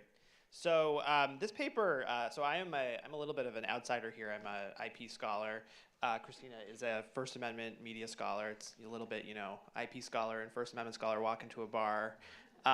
No real joke there, except the punchline is that we both read Martha Minow's book and were inspired by it to think creatively about how the lens of innovation policy and intellectual property might have bearing on questions of the crisis in the media and local media in particular. And I think of actually our paper is really responding to a lot of the questions that were raised in the last panel, and basically recognizing that these are not issues that are unique to the press. These are issues that are unique to any industry that has to deal with creating sort of socially valuable goods, especially information products that are easily co-opted by free riders, and how the law can intervene to make sure that the people who produce those works get financially compensated. So the project that we're going to talk about today is more of a descriptive account to think through the ways in which using a kind of innovation policy paradigm, and I'll talk about what that means in a minute, might help organize and explain certain interventions that we're seeing in the media space, some of which were mentioned in the last panel. And then in some future work, which I can touch on, we want to think a bit more deeply about how we can actually borrow or learn from experiences in other industries and other regulatory interventions to try to solve some of the problems facing the press today. So, what does it mean to think of the media through an innovation policy lens? I mean, part of what it means, I think, is complicating the binary between sort of government intervention and market-based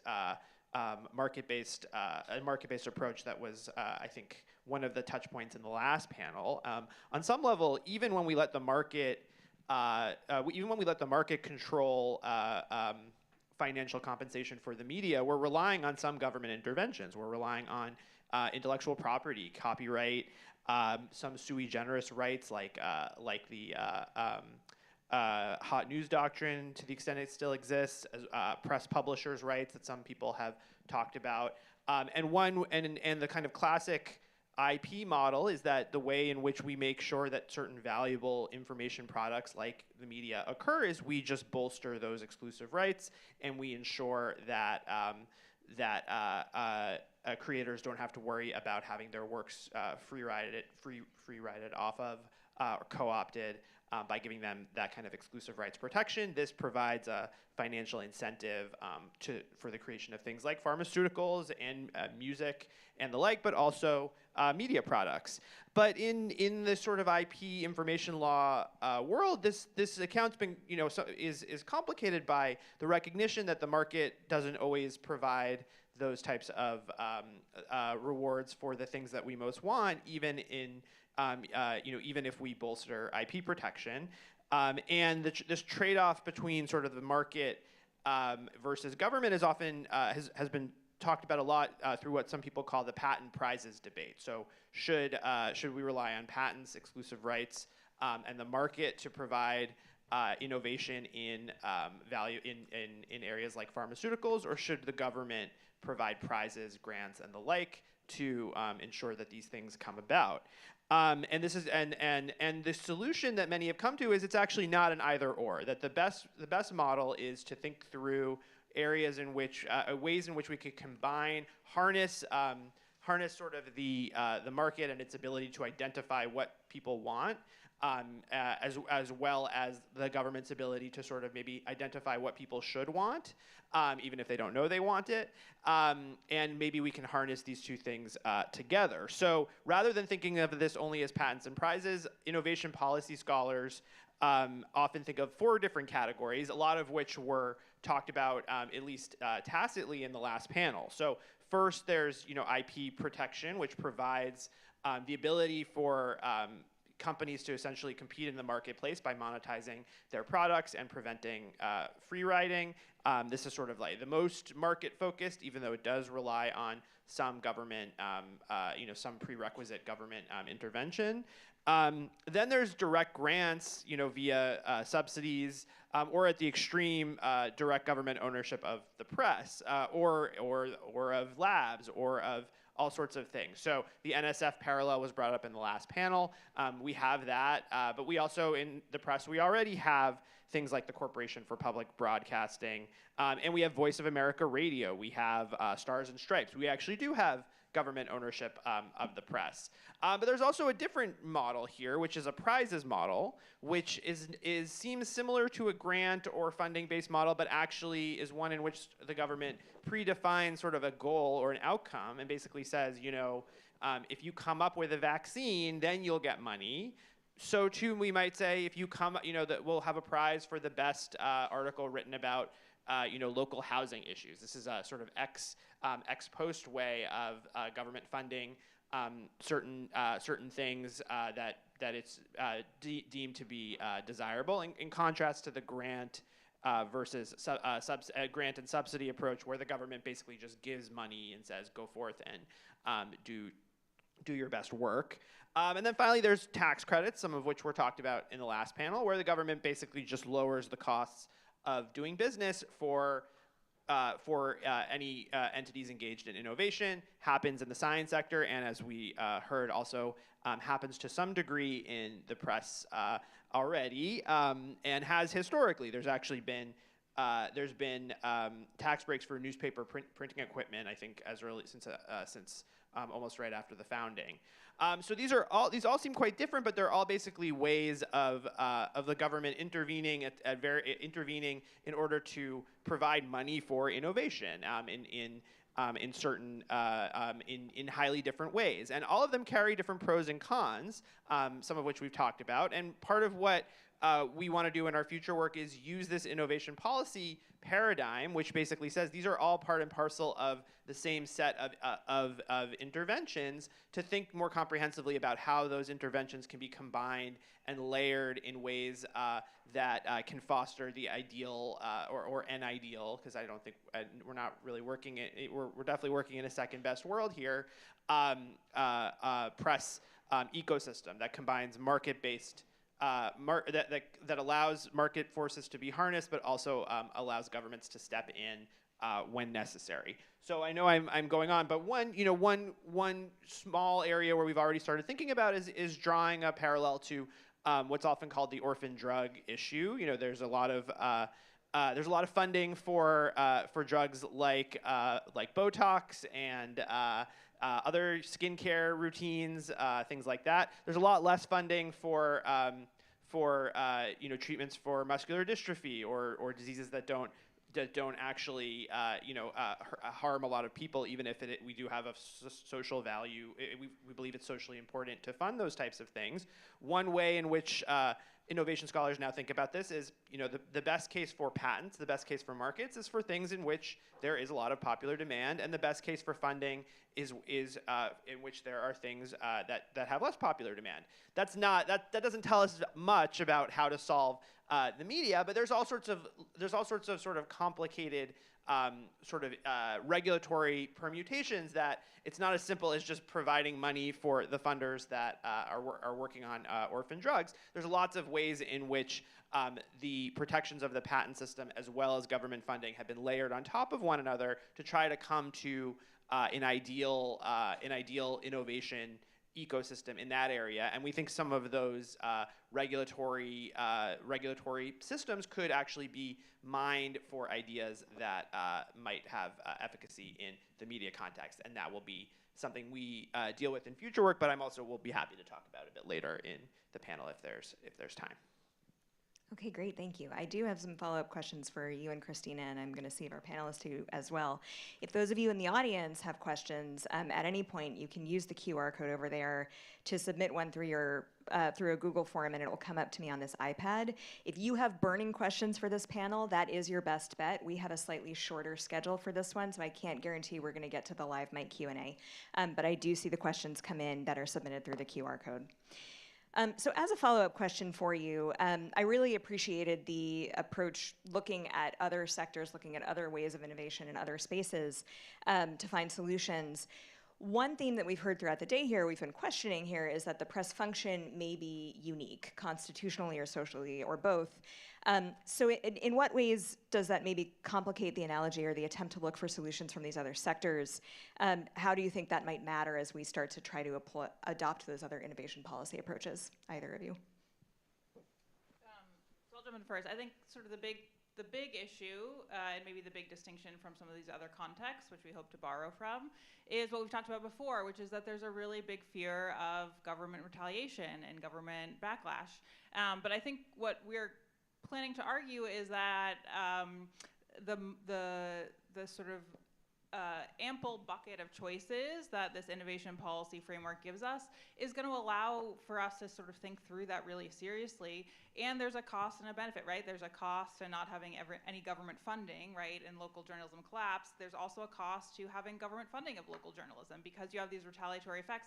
And so if it's a big institution like the New York Times or CNN that's doing financially well, we're going to have a different cost-benefit analysis maybe in terms of how much government intervention we want versus a local newspaper where the choice might be either government funding with the risk that comes with it or nothing. And so I think allowing us to have this sort of bucket of choices and to look at the different types of media institutions that are in play allows for sort of mixing and matching to take into account some of those really pressing and to some extent, I think, unique fears. And I'll just add, the fear in the more sort of conventional innovation context is less about government, control and censorship, but it's more about the government just being bad at choosing. So we don't really want the government to choose, what music should be funded. We don't really want the government to choose what drugs should be funded necessarily. Sometimes we do, though. So I actually think the ways in which we think about that trade-off is not that distinct from, it's not quite the same equities, but it raises similar concerns about having to think of ways to allow popular demand and market-based demand to maybe channel where money goes, but still have the government intervene when there's a market failure that is preventing the public from actually providing money directly to companies that are producing things that have a lot of other kind of collateral benefits or on top of what market demand may not capture. Okay, great. I made note of two things that our last panel talked about, and I was just wondering if you had reactions to either of those. I mean, one note that was made is, Victor was calling for, we really need like a Marshall Plan style rebuilding of this sector. And I am wondering if you think these approaches could ever add up to that, or whether, we need to dream bigger if we're thinking about something like that. And then another remark from Courtney, who made the point that, in terms of subsidies for new subscriptions, that there was a study done that they tried this in Philadelphia and nobody was interested. So I'm just wondering if you have reactions to those. Yeah, the subsidies failure is rough because that I think is one of the areas where you can best use the market to kind of guide guide demand, but still have an intervention in sort of the supply chain to provide money. And if people just don't want this, I mean then we're dealing with just sort of the collapse of there's interventions in education that probably need to be done to prevent that. But in terms of the Marshall Plan point, as an IP scholar, I'm skeptical of grand solutions to anything because anytime Congress has tried that in IP, it's failed spectacularly, and they don't really try anymore. But the way a lot of the interventions we're talking about have worked is pretty incrementally. You have things like the Hatch-Waxman Act that provided a lot more government funding for patents sort of in a very, very, for pharmaceutical funding in a very, very specific way. And then that was later combined with patent protection. And you sort of see how things become layered on top of one another just through industry development, sometimes through industry lobbying, and you can reach an ecosystem that way that is by no means perfect. It might not even be the second best. It might be like the fourth best, but better than what we have right now. And I'd say if the Marshall Plan analogy is not about sort of how unified the effort is and more about how much money is being spent, I do think sort of the bucket of proposals that we're going to put on the table can and should add up to a huge amount. If you look at the height of the postal subsidy adjusted in today's dollars, it was astronomical. And there's no reason why we can and shouldn't sort of get back to that level of funding. Great. Mike or Nora, anything you want to add on this before we move on? Okay, great. So I'm now going to turn to another paper that is looking towards solutions. I'm realizing I've sort of flipped the order of this conversation, so we're talking about the solutions first, and then we're going to talk about problems, which is not the most uplifting way to end this panel, but here we are. So Christina wrote another paper for this project called The Other Press Clauses, and I found this fascinating because she's really looking at what we would consider fairly traditional constitutional and statutory protections, but often this conversation, at least in my spaces, focuses on federal protections. It focuses on the First Amendment and the case law that's applicable to the press, the ongoing debate that we're having about a federal shield law for journalists to protect them from having to disclose their sources. But we don't often get down into the question of what the state constitutions might offer us here. So Christina, can you tell us a little more about that and what promise you see there? Yeah, so this paper was really a sort of direct response to the call for papers and the question of going forward, what can we better do to protect the press? And I think there's two answers, right? One is we create new protections or new efforts to advance the goals of the press, which is maybe the other paper. And the other is we take a look at what we have and we say, can we do a better job of using them? And so I think the idea that you have these 50 state constitutional press clauses and press and speech clauses, because they're often treated together as they are in the federal context, and say, is there a way that we can sort of look to these and better utilize them? And I think the answer is yes. So in some ways, the paper sort of joins two strands of scholarship. One is this sort of very long and rich body of work that looks at state constitutional rights protections and says, can we interpret them expansively in ways that are going to sort of fill in gaps in sort of US constitutional protection?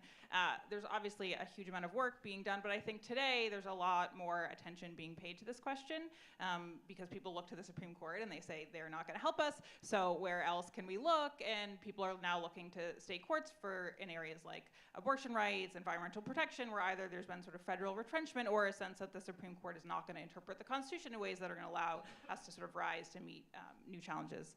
The second is a strand of work. Sonja West is sort of the leader, I would argue, of this, that says, can we look to the federal press clause in the U.S. Constitution and say, can this federal press clause do a better job of protecting the press? And so it's sort of taking those both and asking that same question, but at the state level. And I do think there's a lot of promise here. One is that if you actually look at the state constitutional texts, they're sort of shocking. They have language like the press is a bulwark of liberty. They have phrases like the press is a sacred right, which state Supreme Courts have then interpreted to be something like a religious right. Like there's like religion analogies made to the press. They're also, they have sort of much more expansive terms. So there are open court provisions that say, open legislator provisions that say the legislature can be closed to everyone in its discretion except for the press, right? There are sort of explicit ways that state constitutions will treat the press differently. And so I think a lot of that language gets lost and forgotten and can be sort of better utilized. You have different state ratification histories. There's 50 state constitutions. They've been amended and replaced much, much more often than the US Constitution. So you have sort of a long and rich history to draw on. A number of these state press clauses predated the First Amendment and were drafted in this sort of revolutionary context. And as scholars like David Andersen have argued, they really should be read in this way as very much as reactions to sort of the abuses of the British colonial government. And then you also have different interpretive precedents. So in areas like prior restraint, some state courts have said, fine, under the First Amendment, prior restraints are presumptively unconstitutional, but of course, in certain circumstances like the location of troops in wartime, maybe we can impose a prior restraint. Some state courts have said flat out no, right? Categorically prohibited under our state constitution. You're not allowed to have any prior restraints. Same thing with the reporter's privilege, right? So in Brandsburg, the Supreme Court rejected the press's claim to First Amendment right to shield confidential information and sources, at least in certain contexts. And the states have gone a different way. And in California, the voters realized that the courts were no longer sort of adhering to the state press shield law, and so they voted through a ballot initiative to constitutionalize it. And so now the reporter shield law is actually a constitutional provision in California's constitution. And so you have these different contexts. I think defamation is another good one, right? As you have some justices start to threaten to sort of repeal Sullivan, state constitutional provisions might sort of step in, not fully, but can sort of catch the press to some extent if that ends up happening. And so you have these different contexts where some state courts have said, we're actually going to depart from the First Amendment, and we're going to read this constitutional provision more expansively. And so then the question is, what do we sort of do with that going forward? And so I think one way is say, what's the future of the state constitutional press and speech clauses? One is just sort of press advocates can do a better job of raising these claims and making these claims and drawing on some of this really expansive language that puts these protections in affirmative terms, as we heard from our panelists earlier. The second is that state constitutions can be amended much more easily and much more quickly. There's really great scholarship happening right now with scholars like Miriam Siefter and Jessica Blumen-Posen talking about how state constitutions really play a different function.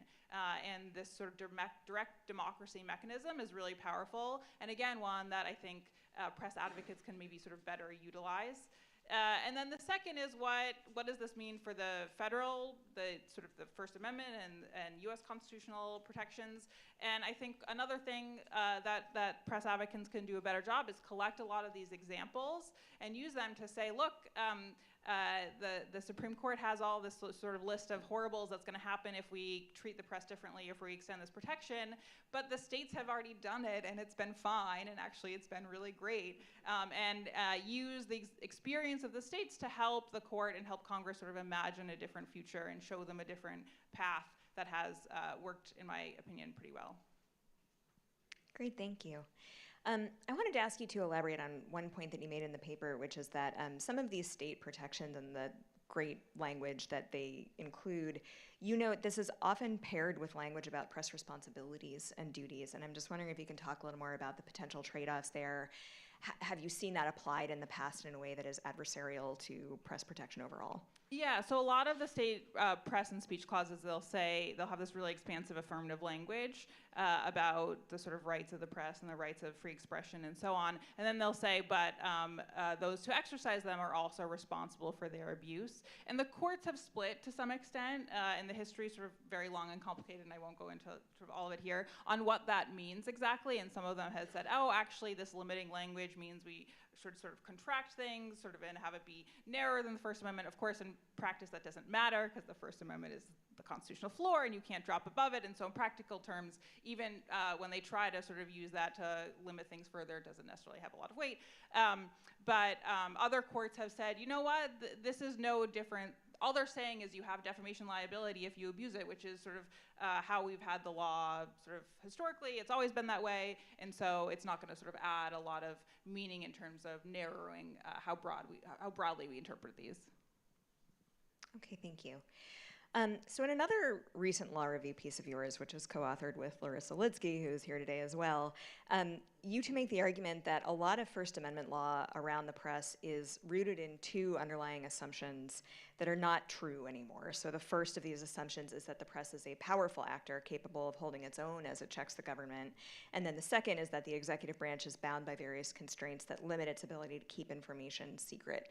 And I was just wondering if you could sort of add to that here. How do those principles and sort of what they mean for our thinking about press freedom play out for the broader themes that we are thinking about here today? And do they map onto the arguments you're making about sort of state level potential for legal reform?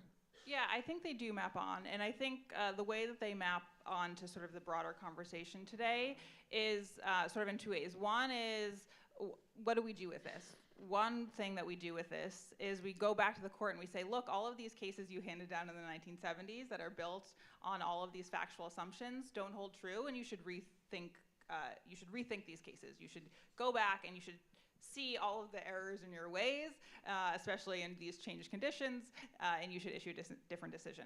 The likelihood of that right now is probably fairly small, which I think we recognize, but it is a possible thing you can do with our argument. The second, and I think possibly the more fruitful argument, is to go to Congress and say, look, Congress, all of these decisions were based on these factual assumptions that are no longer true, and so we actually need you to step in and we need you to provide, to sort of gap fill and provide some of these protections where the courts have failed. And state legislatures have been really great at this, somewhat surprisingly. 49 out of the 50 states have some form of reporters' shield law in place at the state level. The only exception is Wyoming. The theory is that's because no reporter has ever been asked to disclose a confidential source in Wyoming, and so there has never been any reason for Wyoming to actually sort of deal with this problem. They have anti-SLAPP laws and so on. And so, again, I think states are sort of showing the way forward in terms of taking initiative in this way. Great, thank you. Nora, I want to turn to you now. So I'm going to ask you a very open-ended question, which is essentially, tell us more about the work you do at Free Press. What sorts of problems are you focused on at the moment? Like, what things do you find most concerning about the future of press freedom? And I'm just going to invite you to pull on any strands that have come out in our conversation or throughout the course of the day that are relevant to the work that you do. Sure. Well, it's great to be here. And Katie warned me that she was going to ask me to tie everything together for the last 8 hours. So get ready. And I know we are all that stand between this room and freedom. So it's an honor to be here. And I think it's a difficult answer because there's been an undercurrent all day that I've picked up on, which is the way that we are all splintering. And the news has splintered, and the way that people access information has splintered. And I think the result is the waning of our own curiosity. And that's what concerns me more than anything. People are less and less inclined to engage with each other on difficult topics. We are, as consumers, not the press yet, as consumers, less and less likely to read to the bottom of an article. I sometimes ask students, have you gone through the lead? Have you gone through to the full article? Very rarely do I see students now that say, I've read through the full article. And Pew recently put out its newest study that found that a majority of Americans now are turning to YouTube as their favorite platform. About 5 years ago, their favorite platform and their #1 way to access information was Facebook. And now the #1 way that over 80% of Americans find information is through YouTube. So given the work that I do, I think a lot about how porous or not porous our various information pathways are. We talked all day about the ways that people access information or the ways that they don't. And I think that that's something we all have to grapple with here. I thought so long about what new frontiers for protecting the press would look like. And I think one of the questions we have to grapple with is, what is the new frontier? Is it protecting the press, or is it finding ways to excite the public, to build them back up, to be excited for consuming? That's the question that I think about all the time. And the problems that I identify are usually related to social media, because that's ultimately where a majority of people are going. And so we have bad actors on the platform side who largely shirk their own responsibilities. They don't have the same First Amendment requirements that our government does. They aren't protected in the same ways that the press are. But there are a host of implications around the ways that social media companies provide information for the public in dozens and dozens of languages around the world. And so when I think about all of these issues, the future of this concerns me mostly because we're splintered. We are often chaotic and unaware of parsing through what issues matter. And so the #1 reason I think the press matters now is because my favorite journalists are the ones that help make it relevant for each of us. The ways that their work excite and electrify how we connect with democracy. Thank you. So as you were talking, I was thinking, your remarks about the lack of curiosity, I think, are really well put. And my initial reaction was, it's really sad because you can't make people be different. You can't make people want to be more curious. But then I thought, well, is that actually true? Like, are there policy paths here, or like, is there a role for policy's ability to shape society in a way that might bring back some of that curiosity or willingness to explore? Yeah, I think some of the most exciting work right now from the research and tech accountability field is exploring how hormonally we build up curiosity for people on platforms.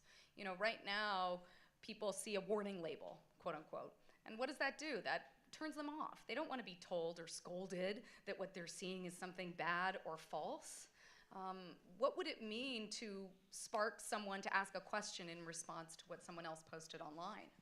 Some of the best success we've had also in chat forums is exploring how people connect by asking each other questions, by exploring what they don't understand. And journalists who do that, there are so many that do a good job of this, connecting directly with their communities to say, what do you want? What are you curious about? Some of the best journalism in election cycles is based on that premise, that we actually need to mine what readers are interested in. You know, they have their own attitudes and assumptions, and sometimes they're not based on an election cycle or a candidate. It's about the local bodega closing, and they're really upset they're not going to get their, bananas and coffee from the same location because it's going to be too long a walk. Well, that could open up a whole host of ways that they might not even realize they want to run for local office. And so that's where curiosity, when journalists have a role to play, can actually make the difference between people feeling incredibly siloed and actually connected. Are there any journalists or outlets you think do this particularly well? Is there anybody you want to commend, or is that too personal a question? Well, I think a lot of the Latino journalists that I work with do this really well because they know that, and we talked a little bit earlier in some of the panels about how trust is built and sustained. And the Latino community here in the US is incredibly distrustful of mainstream media. And I've seen many do a good job. I've also seen some of the new nonprofit news outlets do an excellent job. Just yesterday I saw Outlier Media. They are studying why people don't vote and what issues they would care about to actually make a difference in getting them to care. Maybe not to actually vote, but just to care about issues in their communities. And through the press forward work that we do, through Free Press, there are so many outlets that are doing this kind of work where they're sort of like, I would say, blowing the lid off of what is a traditional way of embracing the hallmarks of journalism and saying we have to connect with people and meet them where they are. Great.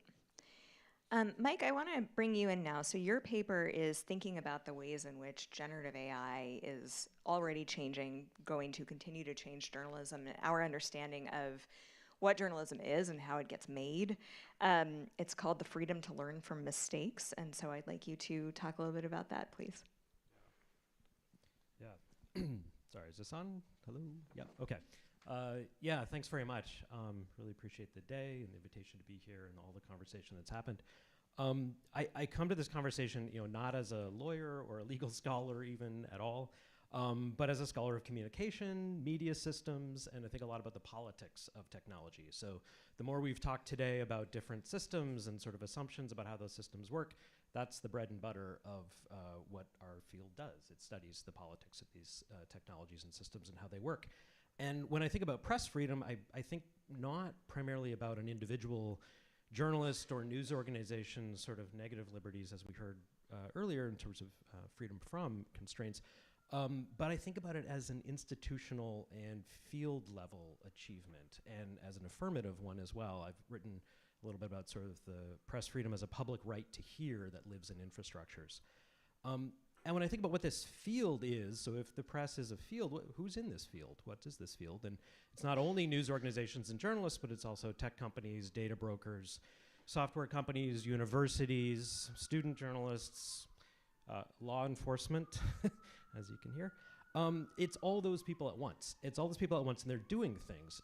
So when I think about how to understand this field, we've got to understand where and how press freedom exists among these actors who are colliding in ways, who depend on each other in some ways, who fight for separations from each other in other ways.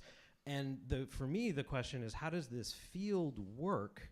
How do these collisions serve press functions in ways that we could normatively defend? So when I look at this field and I think about who's in it and how they're bouncing up against each other and working or fighting or not working, all of that has to add up to something that fits with a normative sort of definition or defense. So the way into this paper, given that sort of big, broad framing, is that I was thinking about mistakes, honestly, which is like a strange thing to think about in some ways. But I've always been drawn, there's a scholar in our field, Susan Lee Starr, who talks about studying infrastructure, and you always study the boring stuff. You should always study the stuff that sort of seems like it doesn't work or seems like it's invisible, and that's the stuff I guess I'm drawn to. So I'm interested in mistakes, and you could call them variously, failures, errors, breakdowns. There's some synonyms, and I don't have time to sort of get precise exactly about that. But as I talk about in the paper, I'd argue that mistakes and failures are actually things that the press has always had a relationship to. So not to belabor it too, but sometimes, as we heard earlier from Michael's comment about his student, Lucas Graves, mistakes are things that other people make that the press wants to correct, right? Think about fact checking, think about sort of corrections in those ways. Sometimes mistakes are ethical and moral transgressions that rise to the level of targets for investigative journalists. They're things that they're mistakes that journalists want to investigate. Sometimes journalists themselves make mistakes, and there's sort of evidence of professional self-regulation. We've seen no shortage of journalists who've done some things that were unacceptable, and the press quickly saying, no, we've got it. News organizations saying, we will regulate this person and make sure that doesn't happen again. We have corrections policies and procedures. Some of the studies in my field show that actually, if you go back and talk to sources and subject matter experts about the vast majority of stories that are published, people very generally say there are mistakes and errors in those articles. Very, very few mistakes and errors are reported, are corrected. So this idea that we have this sort of record of fact and truth, that it exists once it's published, and errors are something rare or mistaken, I think is not true. That's what the sociology tells us. We've also got some errors that happen in terms of publishing platforms. So sort of famous, but Facebook, censored Nick Utt's publication of a news organization's publication of Nick Utt's Pulitzer Prize-winning photo because it was considered obscene. NPR was censored by Facebook when it published the Declaration of Independence, and it was viewed as hate speech. There's moments when we sort of have these, and and Facebook was like, oops, sorry, we didn't mean to do that. Not that, that's not hate speech. And then the last bit of error that I think we've seen that sometimes scholars talk about is what Shelby Steele and Joseph Campbell call sort of, quote, poetic truths. And these are errors that actually the press seems to tolerate. The press seems to tolerate the idea that the Napalm Girl photo, quote, ended the Vietnam War. There's claims about, Reagan was always opposed to apartheid. No, he wasn't. There's lots of sort of truths, quote unquote, poetic truths that have existed in our cultural memory that, again, scholarship says the press has not been super quick to correct. So that brings me to sort of generative AI, I guess, when I think about this history of published work, and I think about generative AI as being these data sets, these models that are going to either give us more of the same kind of journalism, or they're going to be the things that my students are asking questions of, or we're building new news organizations out of.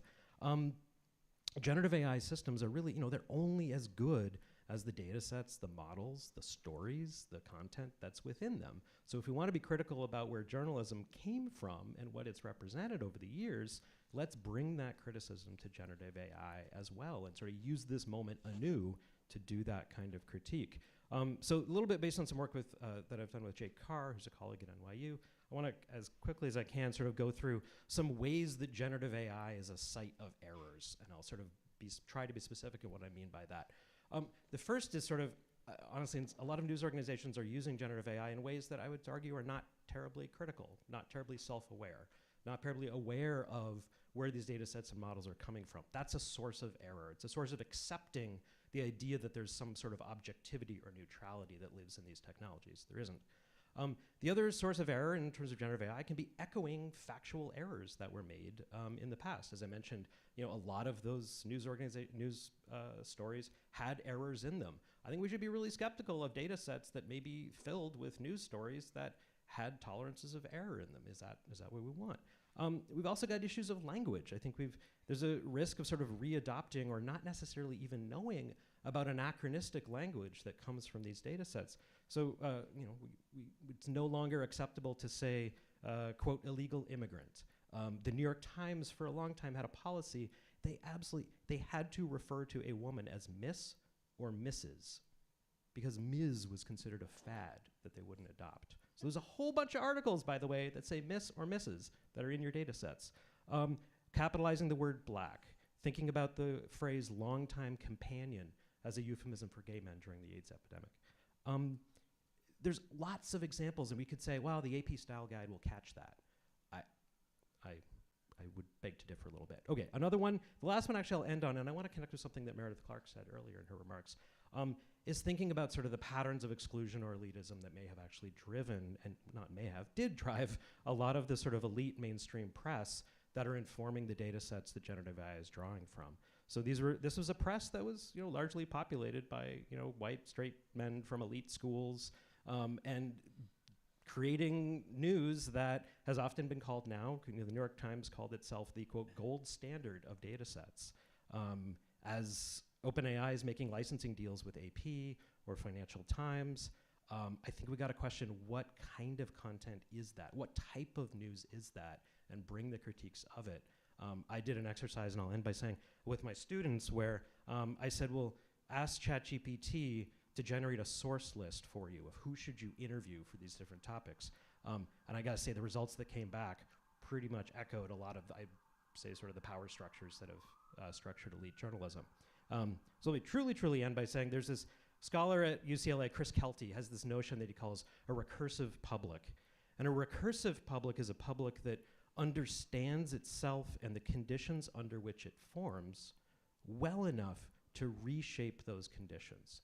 It knows itself well enough to be able to reshape itself.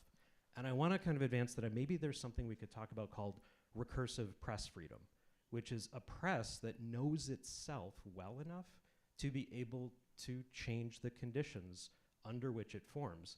And I think when we look at generative AI, it's a moment, yes, it's a flashy technology, but it might be a moment to think about recursive press freedom, or a press that's able to be critical of itself well enough to reshape its conditions. Okay, I'll stop there. Thank you, Mike. Norda, do you want to respond?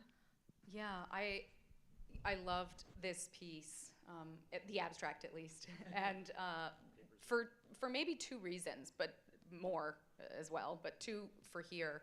I think one is, we all have a sense that humans make mistakes, but we love when we're cooking to put our timer on and we know that the 3 minutes for the water and whatever it is we're doing will absolutely work. There are no mistakes with tech, and throughout the broader tech field, I think there has been a kind of optimism, and some call this techno-optimism, that ultimately these automated systems will save us. And I think that that's so interesting that you've been able to pull on that and sort of think through what does it really mean if we're building new systems, absent human review, but the automated systems are still making mistakes. Humans make mistakes as well, and yet we're calling for humans to be part of those automated processes all the time. So that was sort of my first thought. But the second is related to some of the work we do at Free Press, and it's your invitation to build something else. And what we have been working on is a project called Media 2070, which is a reparative journalism project that reimagines how journalism can look differently and address what I wouldn't call mistakes, but active oversights and the ignoring of Black and other minorities. And I think that that's something that I often call the reckoning that we're working on. How do we reckon with not just mistake that could be ignorance, but active failures, active oppression and suppression of specific voices? And I know Meredith talked a little bit about adjacent issues, and you mentioned her work as well, Mike. I think that these are really critical areas that we have to all of us be talking about? Because if only small segments or Black and brown folks are talking about that, we've really missed the train. And so there are policy solutions that look at these as well. California is considering, with its pot of money now in the millions and millions, how it distributes that to small and minority-owned outlets that have outsized presence of people of color who are either running those outlets, journalists who are working there, or others. I think these have to be sort of integrated constantly into the conversation so that we're not just saying, you know, mistakes have been made. It's that the entire system was built on and predicated on the knowledge that helped fuel a narrative that clearly serves certain interests. And so the question then is, whose interests are always served, and how do we right-size that with what we want to look like moving forward? Yeah, and I thank you for that. I really agree. And to connect to that question of whose interests are served, I would also ask, who gets to call out systems as failures? Often, I think even the power to be able to say a system has failed, or it's not good enough, or it's not ready, or it's making mistakes in ways that are unevenly distributed across demographics and people and populations. The idea that the press is making mistakes evenly, I would say the evidence shows us is not true. And I think it's related to, again, this study of the politics of technology. Gina Neff has this great phrase. She thinks about how risk is distributed in technological systems, and she has this phrase called permanently beta, right? So it's this idea that a lot of tech companies especially, they're willing to let a system go into the wild. I think we're seeing that with generative AI for sure. Google?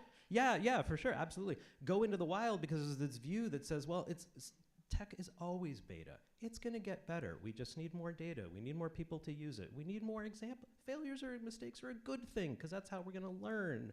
But you're offloading the risk to the population. So one thing I think when I think about, to bring it back to press freedom, is I think the press needs to know the data sets, the models, the systems, the error rates, the thresholds of failure that might be driving relatively, seemingly boring, mundane systems like, translation systems that somebody's going to use, or transcription services, or find me that list of sources to interview. These are things that, again, with Jake Carr, we've done this work, and the journalists often refer to this as like, well, that's back-end work. That doesn't matter. That's not. And I'm like, no. That's where the sweet stuff is. That's where a lot of the work, the politics is really showing up. So if I would say the press could do a service to the rest of us in a way by saying, no, we need to know a lot more about how these technologies work. And I would argue that's part of its autonomy. That's part of its autonomy, is to be able to know those things and reshape itself. Did you want to jump in? Yeah, this exchange reminds me of an issue that came up in, I think, the first panel towards the end about the idea of sort of journalistic standards, and even just having some kind of body or system for identifying what is news, who is a journalist. So I wonder, if in a sort of half pessimist, half optimist view of AI that I've taken in other contexts, is that we're going to get such garbage that it will actually turn consumers back towards somewhat good human-made stuff. Maybe a little bit naive, bless. But in this context, it seems to me actually this could be something that galvanizes a bit more thoughtfulness about standards, both for human journalism as well as AI journalism, to the extent we are going to be bombarded with error and mistake and fake news. The only solution might actually be some kind of centralization of who can call themselves a journalist, who can call themselves a producer of news, and maybe that will actually be good for everyone. So sort of continuing on that line, I'm wondering if any of you have thoughts about the ways in which the adoption of generative AI in the newsroom and some of the mistakes that Mike has laid out that have been made but can be made by these new technologies. How do you see those affecting existing doctrine on the press and protections? Because a lot of our doctrine is founded on the assumption that there's a thinking human who's behind all of this, who's making the news, although I guess we could complicate that a little bit. And like defamation standards, you can only be found liable if it's knowing falsity or reckless disregard for the truth. But like if it's an AI system, whose responsibility is it to check? Like what if it's hard for a human to even understand where they should be looking for the errors? Like do any of you have thoughts on where we're headed in terms of trying to evaluate liability there? Can I just say, so I wanted to say I'm not a legal scholar knowing that body of literature well enough to say, but I think I see sort of a fork in the road of saying to the liability question, if I'm a news organization, I might say, well, I didn't have a knowing, I don't even know enough about how these systems work, and I didn't knowingly do that because I didn't know how these systems work, and you can make the cases. Or you might say, no, that's precisely why there might be a higher, is you didn't either push to know how these systems work, or you didn't do the diligence that you should have done in order to figure out, was that the right data set? Like what kind of large language model is appearing in your newsroom when you're doing this kind of work? And if you don't have an answer to the question because you just said, well, I took an off-the-shelf thing and I didn't really give it much thought, well, maybe that's perhaps a recklessness that you should be held accountable for using in your work. So I don't know the legal answer, but those are the sociological answers, I'd say. I love the question. I think about it a lot. And before we even get to generative, let's just talk about artificial intelligence generally here, and liability. I have some optimism that our legal process and the rule of law will help guide us. And I don't think there is a clear path yet. I think there will be incredibly complex questions. There are already complex questions. Many of those flowed 10, 15 years ago from the issue of whether an algorithm is speech. And if a platform is using an algorithm, is that their own doing, and then they cannot be sued for that speech? We are incrementally trying to advance innovative legal claims to get around immunity and identify how you hold platforms accountable for their own actions in these spaces. So just pre-generative, looking at algorithmic discrimination, other types of claims that actually tie back to existing civil rights statutes. A couple of years ago, Meta settled a suit with the Department of Justice and acknowledged that it had engaged in discrimination because its algorithm was giving preferential treatment to white users, and other types of users who were placed into different cohorts didn't see the same types of ads as those white counterparts. There's also a case right now, Vargas v. Facebook, which has gone up at least on the initial issues to the Ninth Circuit. It's a really promising case because what we found is that it shows the absence of evidence of discrimination does not preclude a plaintiff from bringing a case against a platform for their own algorithm.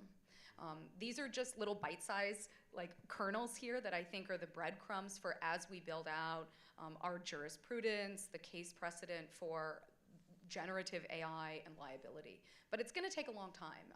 I think that this election cycle will see probably some early cases where there will be instances of just plain and simple fraud, things that generative AI are building, and should they be protected for the content creators themselves, for those that if a platform is the one that's creating the generative AI and the automated processes, where are their protections? These are questions that we're still working through, and that is to me the forefront of at least First Amendment law. As it relates to press, one, I think journalists have to cover these issues. It's so complex. How and why would users and real voters care about that? It's the press that can help explain that and can help make clear how that relates to all of our experiences online. And ultimately the link is to sort of answer the question and work with communities to help them understand what they give up when they go online, that they're giving up their own autonomy or their own empowerment. And the press, when they do it well, it really is a bulwark, as I know we said at the state level sometimes. So it's a really promising opportunity for the press to cover these issues and to do it in ways that help bring down and make more accessible what are sort of esoteric and abstract issues. It doesn't feel real to any one of us. Oh, when I go on Instagram, nothing's happening. It's just all innocuous. And the press can help explain what's really going on. Anybody else? So I guess, one thing I worry about a little bit in terms of setting these high expectations for human review of systems like generative AI is that it shifts the incentives away from even trying to produce news in areas or, for sectors that maybe don't have enough. Like for big newsrooms, I can see the argument for like you have to assure training for your journalists on, you know, certain types of errors they should bear in mind, or you have to have some sort of internal system for checking. But just thinking about some of the larger context issues we've been talking about today in terms of the dearth of local news and the shuttering of newsrooms across the country, generative AI tools can be the kind of time saver that's required for individual journalists or bloggers to really try to create some sort of reliable news. And if we are insisting that they carry out these sorts of checks and this sort of care, I worry that we just shift the incentives in the direction of just like the garbage generative AI only, where like there's no human in the loop at all. It's just sort of algorithms all the way down. I don't think we can solve that, but it is something I think we should bear in mind when we're considering what sorts of standards we should be demanding when it comes to the use of these tools. Yeah, can I jump in real fast to say, I 100% agree, and I talk to people in small newsrooms, and many of whom have not, or have had to leave small newsrooms because they got fired, basically. But so no, I totally agree, and there's a lot of really strong reporting that can happen, especially when you think about like, you know, large, you know, city council minutes or large collections of documents and things that small-town journalists are not going to have the time to go through, or longer-term investigative projects that would never get the investment, you know, to be able to do.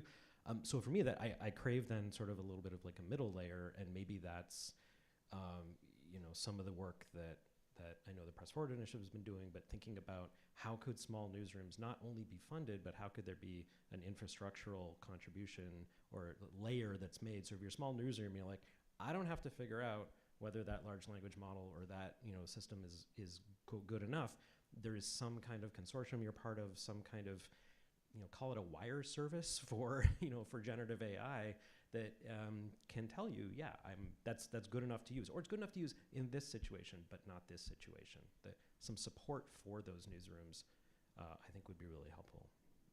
Okay. I want to work in a couple of the questions that people have submitted in the audience, and then I'll try to make time for you as well. This one I think is for Jacob and Christina primarily, which is asking, do you foresee requiring recipients of public money to mirror, in some way reflect the political policy preferences of its local audience? Or like, what is the relationship, if any, between subsidies and producing news that is of interest or in line with local communities? Well, I mean, no. You know, and I don't think the idea of a subsidy or even government funding requires that. So, you know, one of the proposals I think we're most interested in is sort of it's like a hybrid subsidy. It's basically what you know, what the Philadelphia experiment that kind of failed. But what we like about that kind of model, the sort of credit for users, is basically it is the government subsidizing via consumer demand, right? You get a credit which you then use to purchase a press product in the market. The government is not making any ex post or ex ante decision about what press products should be purchased. They might say it has to be a local news product, right? And you can't get the tax credit if you don't do that. But it's still the consumer who is making the decision. So to me, those types of interventions are ideal because they cut out the government decision maker, but still provide sort of the subsidy. There may need to be government, more direct government subsidies in certain contexts, and that's something we're going to explore in the next project. But certainly nothing involving like kind of, I think, quid pro quo. You mentioned. I mean, we talk in the paper about Voice of America and Radio Free Europe, and Christina can talk a little bit more about those maybe, but I don't know what kind of editorial independence we have. I'm not sure those will be like a model that we're going to use, but it's interesting to note that they exist and are part of sort of the broad set of interventions that are already out there. Yeah, I'll add one quick tweak to that, which is, on the one hand, the market can be helpful in making sure that money is being spent on journalism that people will actually consume and is helpful. On the other hand, part of the reason we have government intervention is because people want to read sports and they don't necessarily want to read about their local zoning meeting, even though like, you know, that is the vegetables that's good for democracy. And so I think the question really sort of puts a finger on to some extent, there is this tension, right, where you don't want to spend a whole bunch of money subsidizing journalism that's essentially waste, that is useless, and people don't consume it, is not democratically helpful.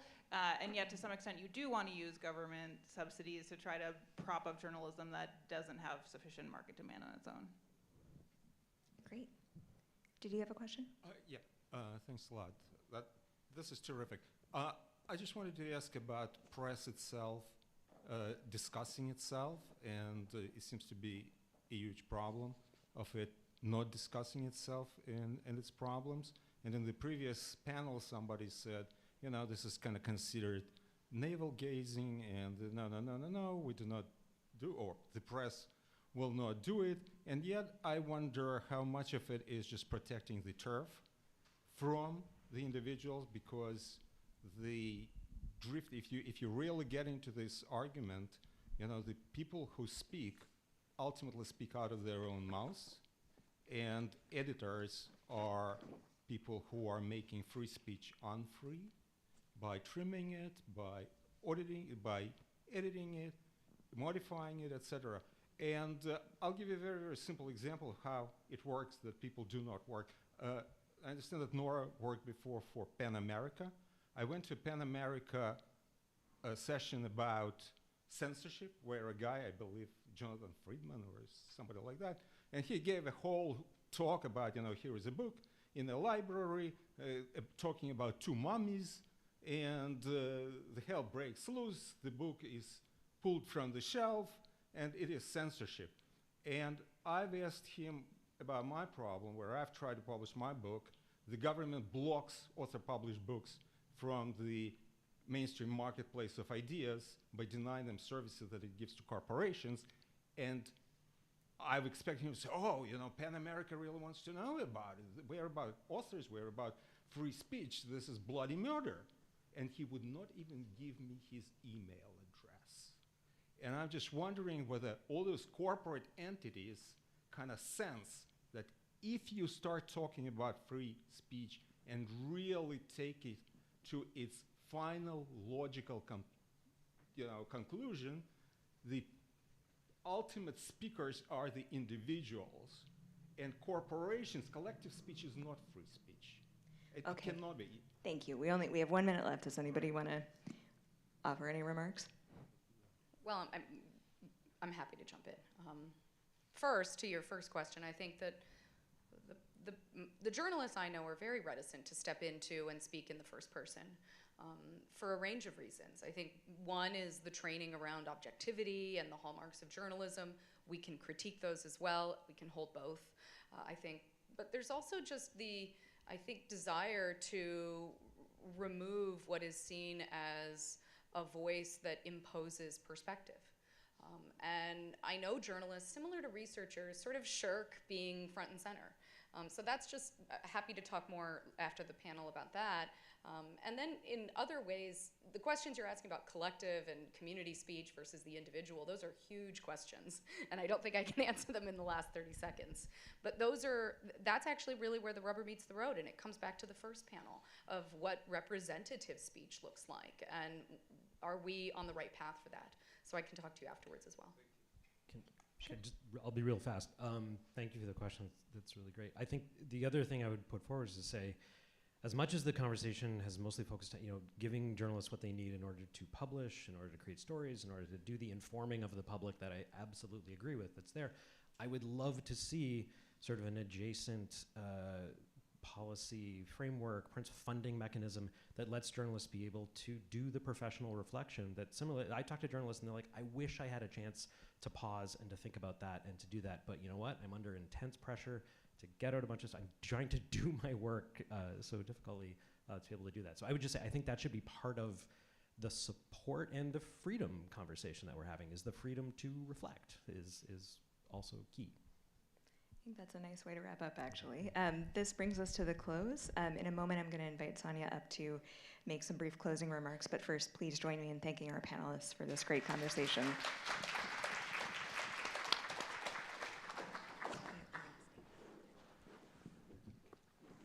Great, thanks. I'll be really quick because I know it's been a long day. We wanted to close by saying that when RonNell and I first started thinking about what we wanted to do with this year, with Night, and with this project last summer, I think we kind of had three primary goals. First, it was really important to us to bring attention to and to amplify the really excellent work that already exists and has already been going on by scholars who are, many of whom are in this room today, and many others we've been publishing their essays as part of our Press Scholars series. We wanted people to know about the important press work that's already being done. A second goal was it was important for us to bring people together in an interdisciplinary way, people who had expertise and passions about these issues but were maybe working in adjacent bubbles. We wanted to bring them together to work in creative and collaborative ways to try to think about these, as RonNell said, important, pressing, urgent matters. And we, again, have had that happening this year. We saw some of the results of that today. But our final goal, and I think perhaps our most important goal, was we wanted to spur future conversations and scholarship and pedagogy and policy and research and legislation and litigation, right, about these issues. So we do hope that the brainpower in this room, that you pick up that charge and help us to continue these conversations. For our part, a lot of this debate of these issues is going to be continuing both through our Press Scholar series, of which we're not even halfway through, having published the essays we have lined up on the website, so they will be continuing to come out. And then, of course, with the essays also that are part of our particular scholar pod, they will be eventually published on the Knight's webpage. All of this, as RonNell said this morning, we're bringing together in a volume that will be published next spring, spring of 2025 by Cambridge University Press. It will be both published as a hard copy volume, but also, and this was important to Knight, this was important to us, as part of an open access format, so everybody will be able to access all the material that we have put together, and we're really grateful to Knight for supporting that, because again, that was very important to us. And so with that, one final thank you to you all for devoting your day to press freedom, to our participants for sharing their insights with us, and thank you all so much.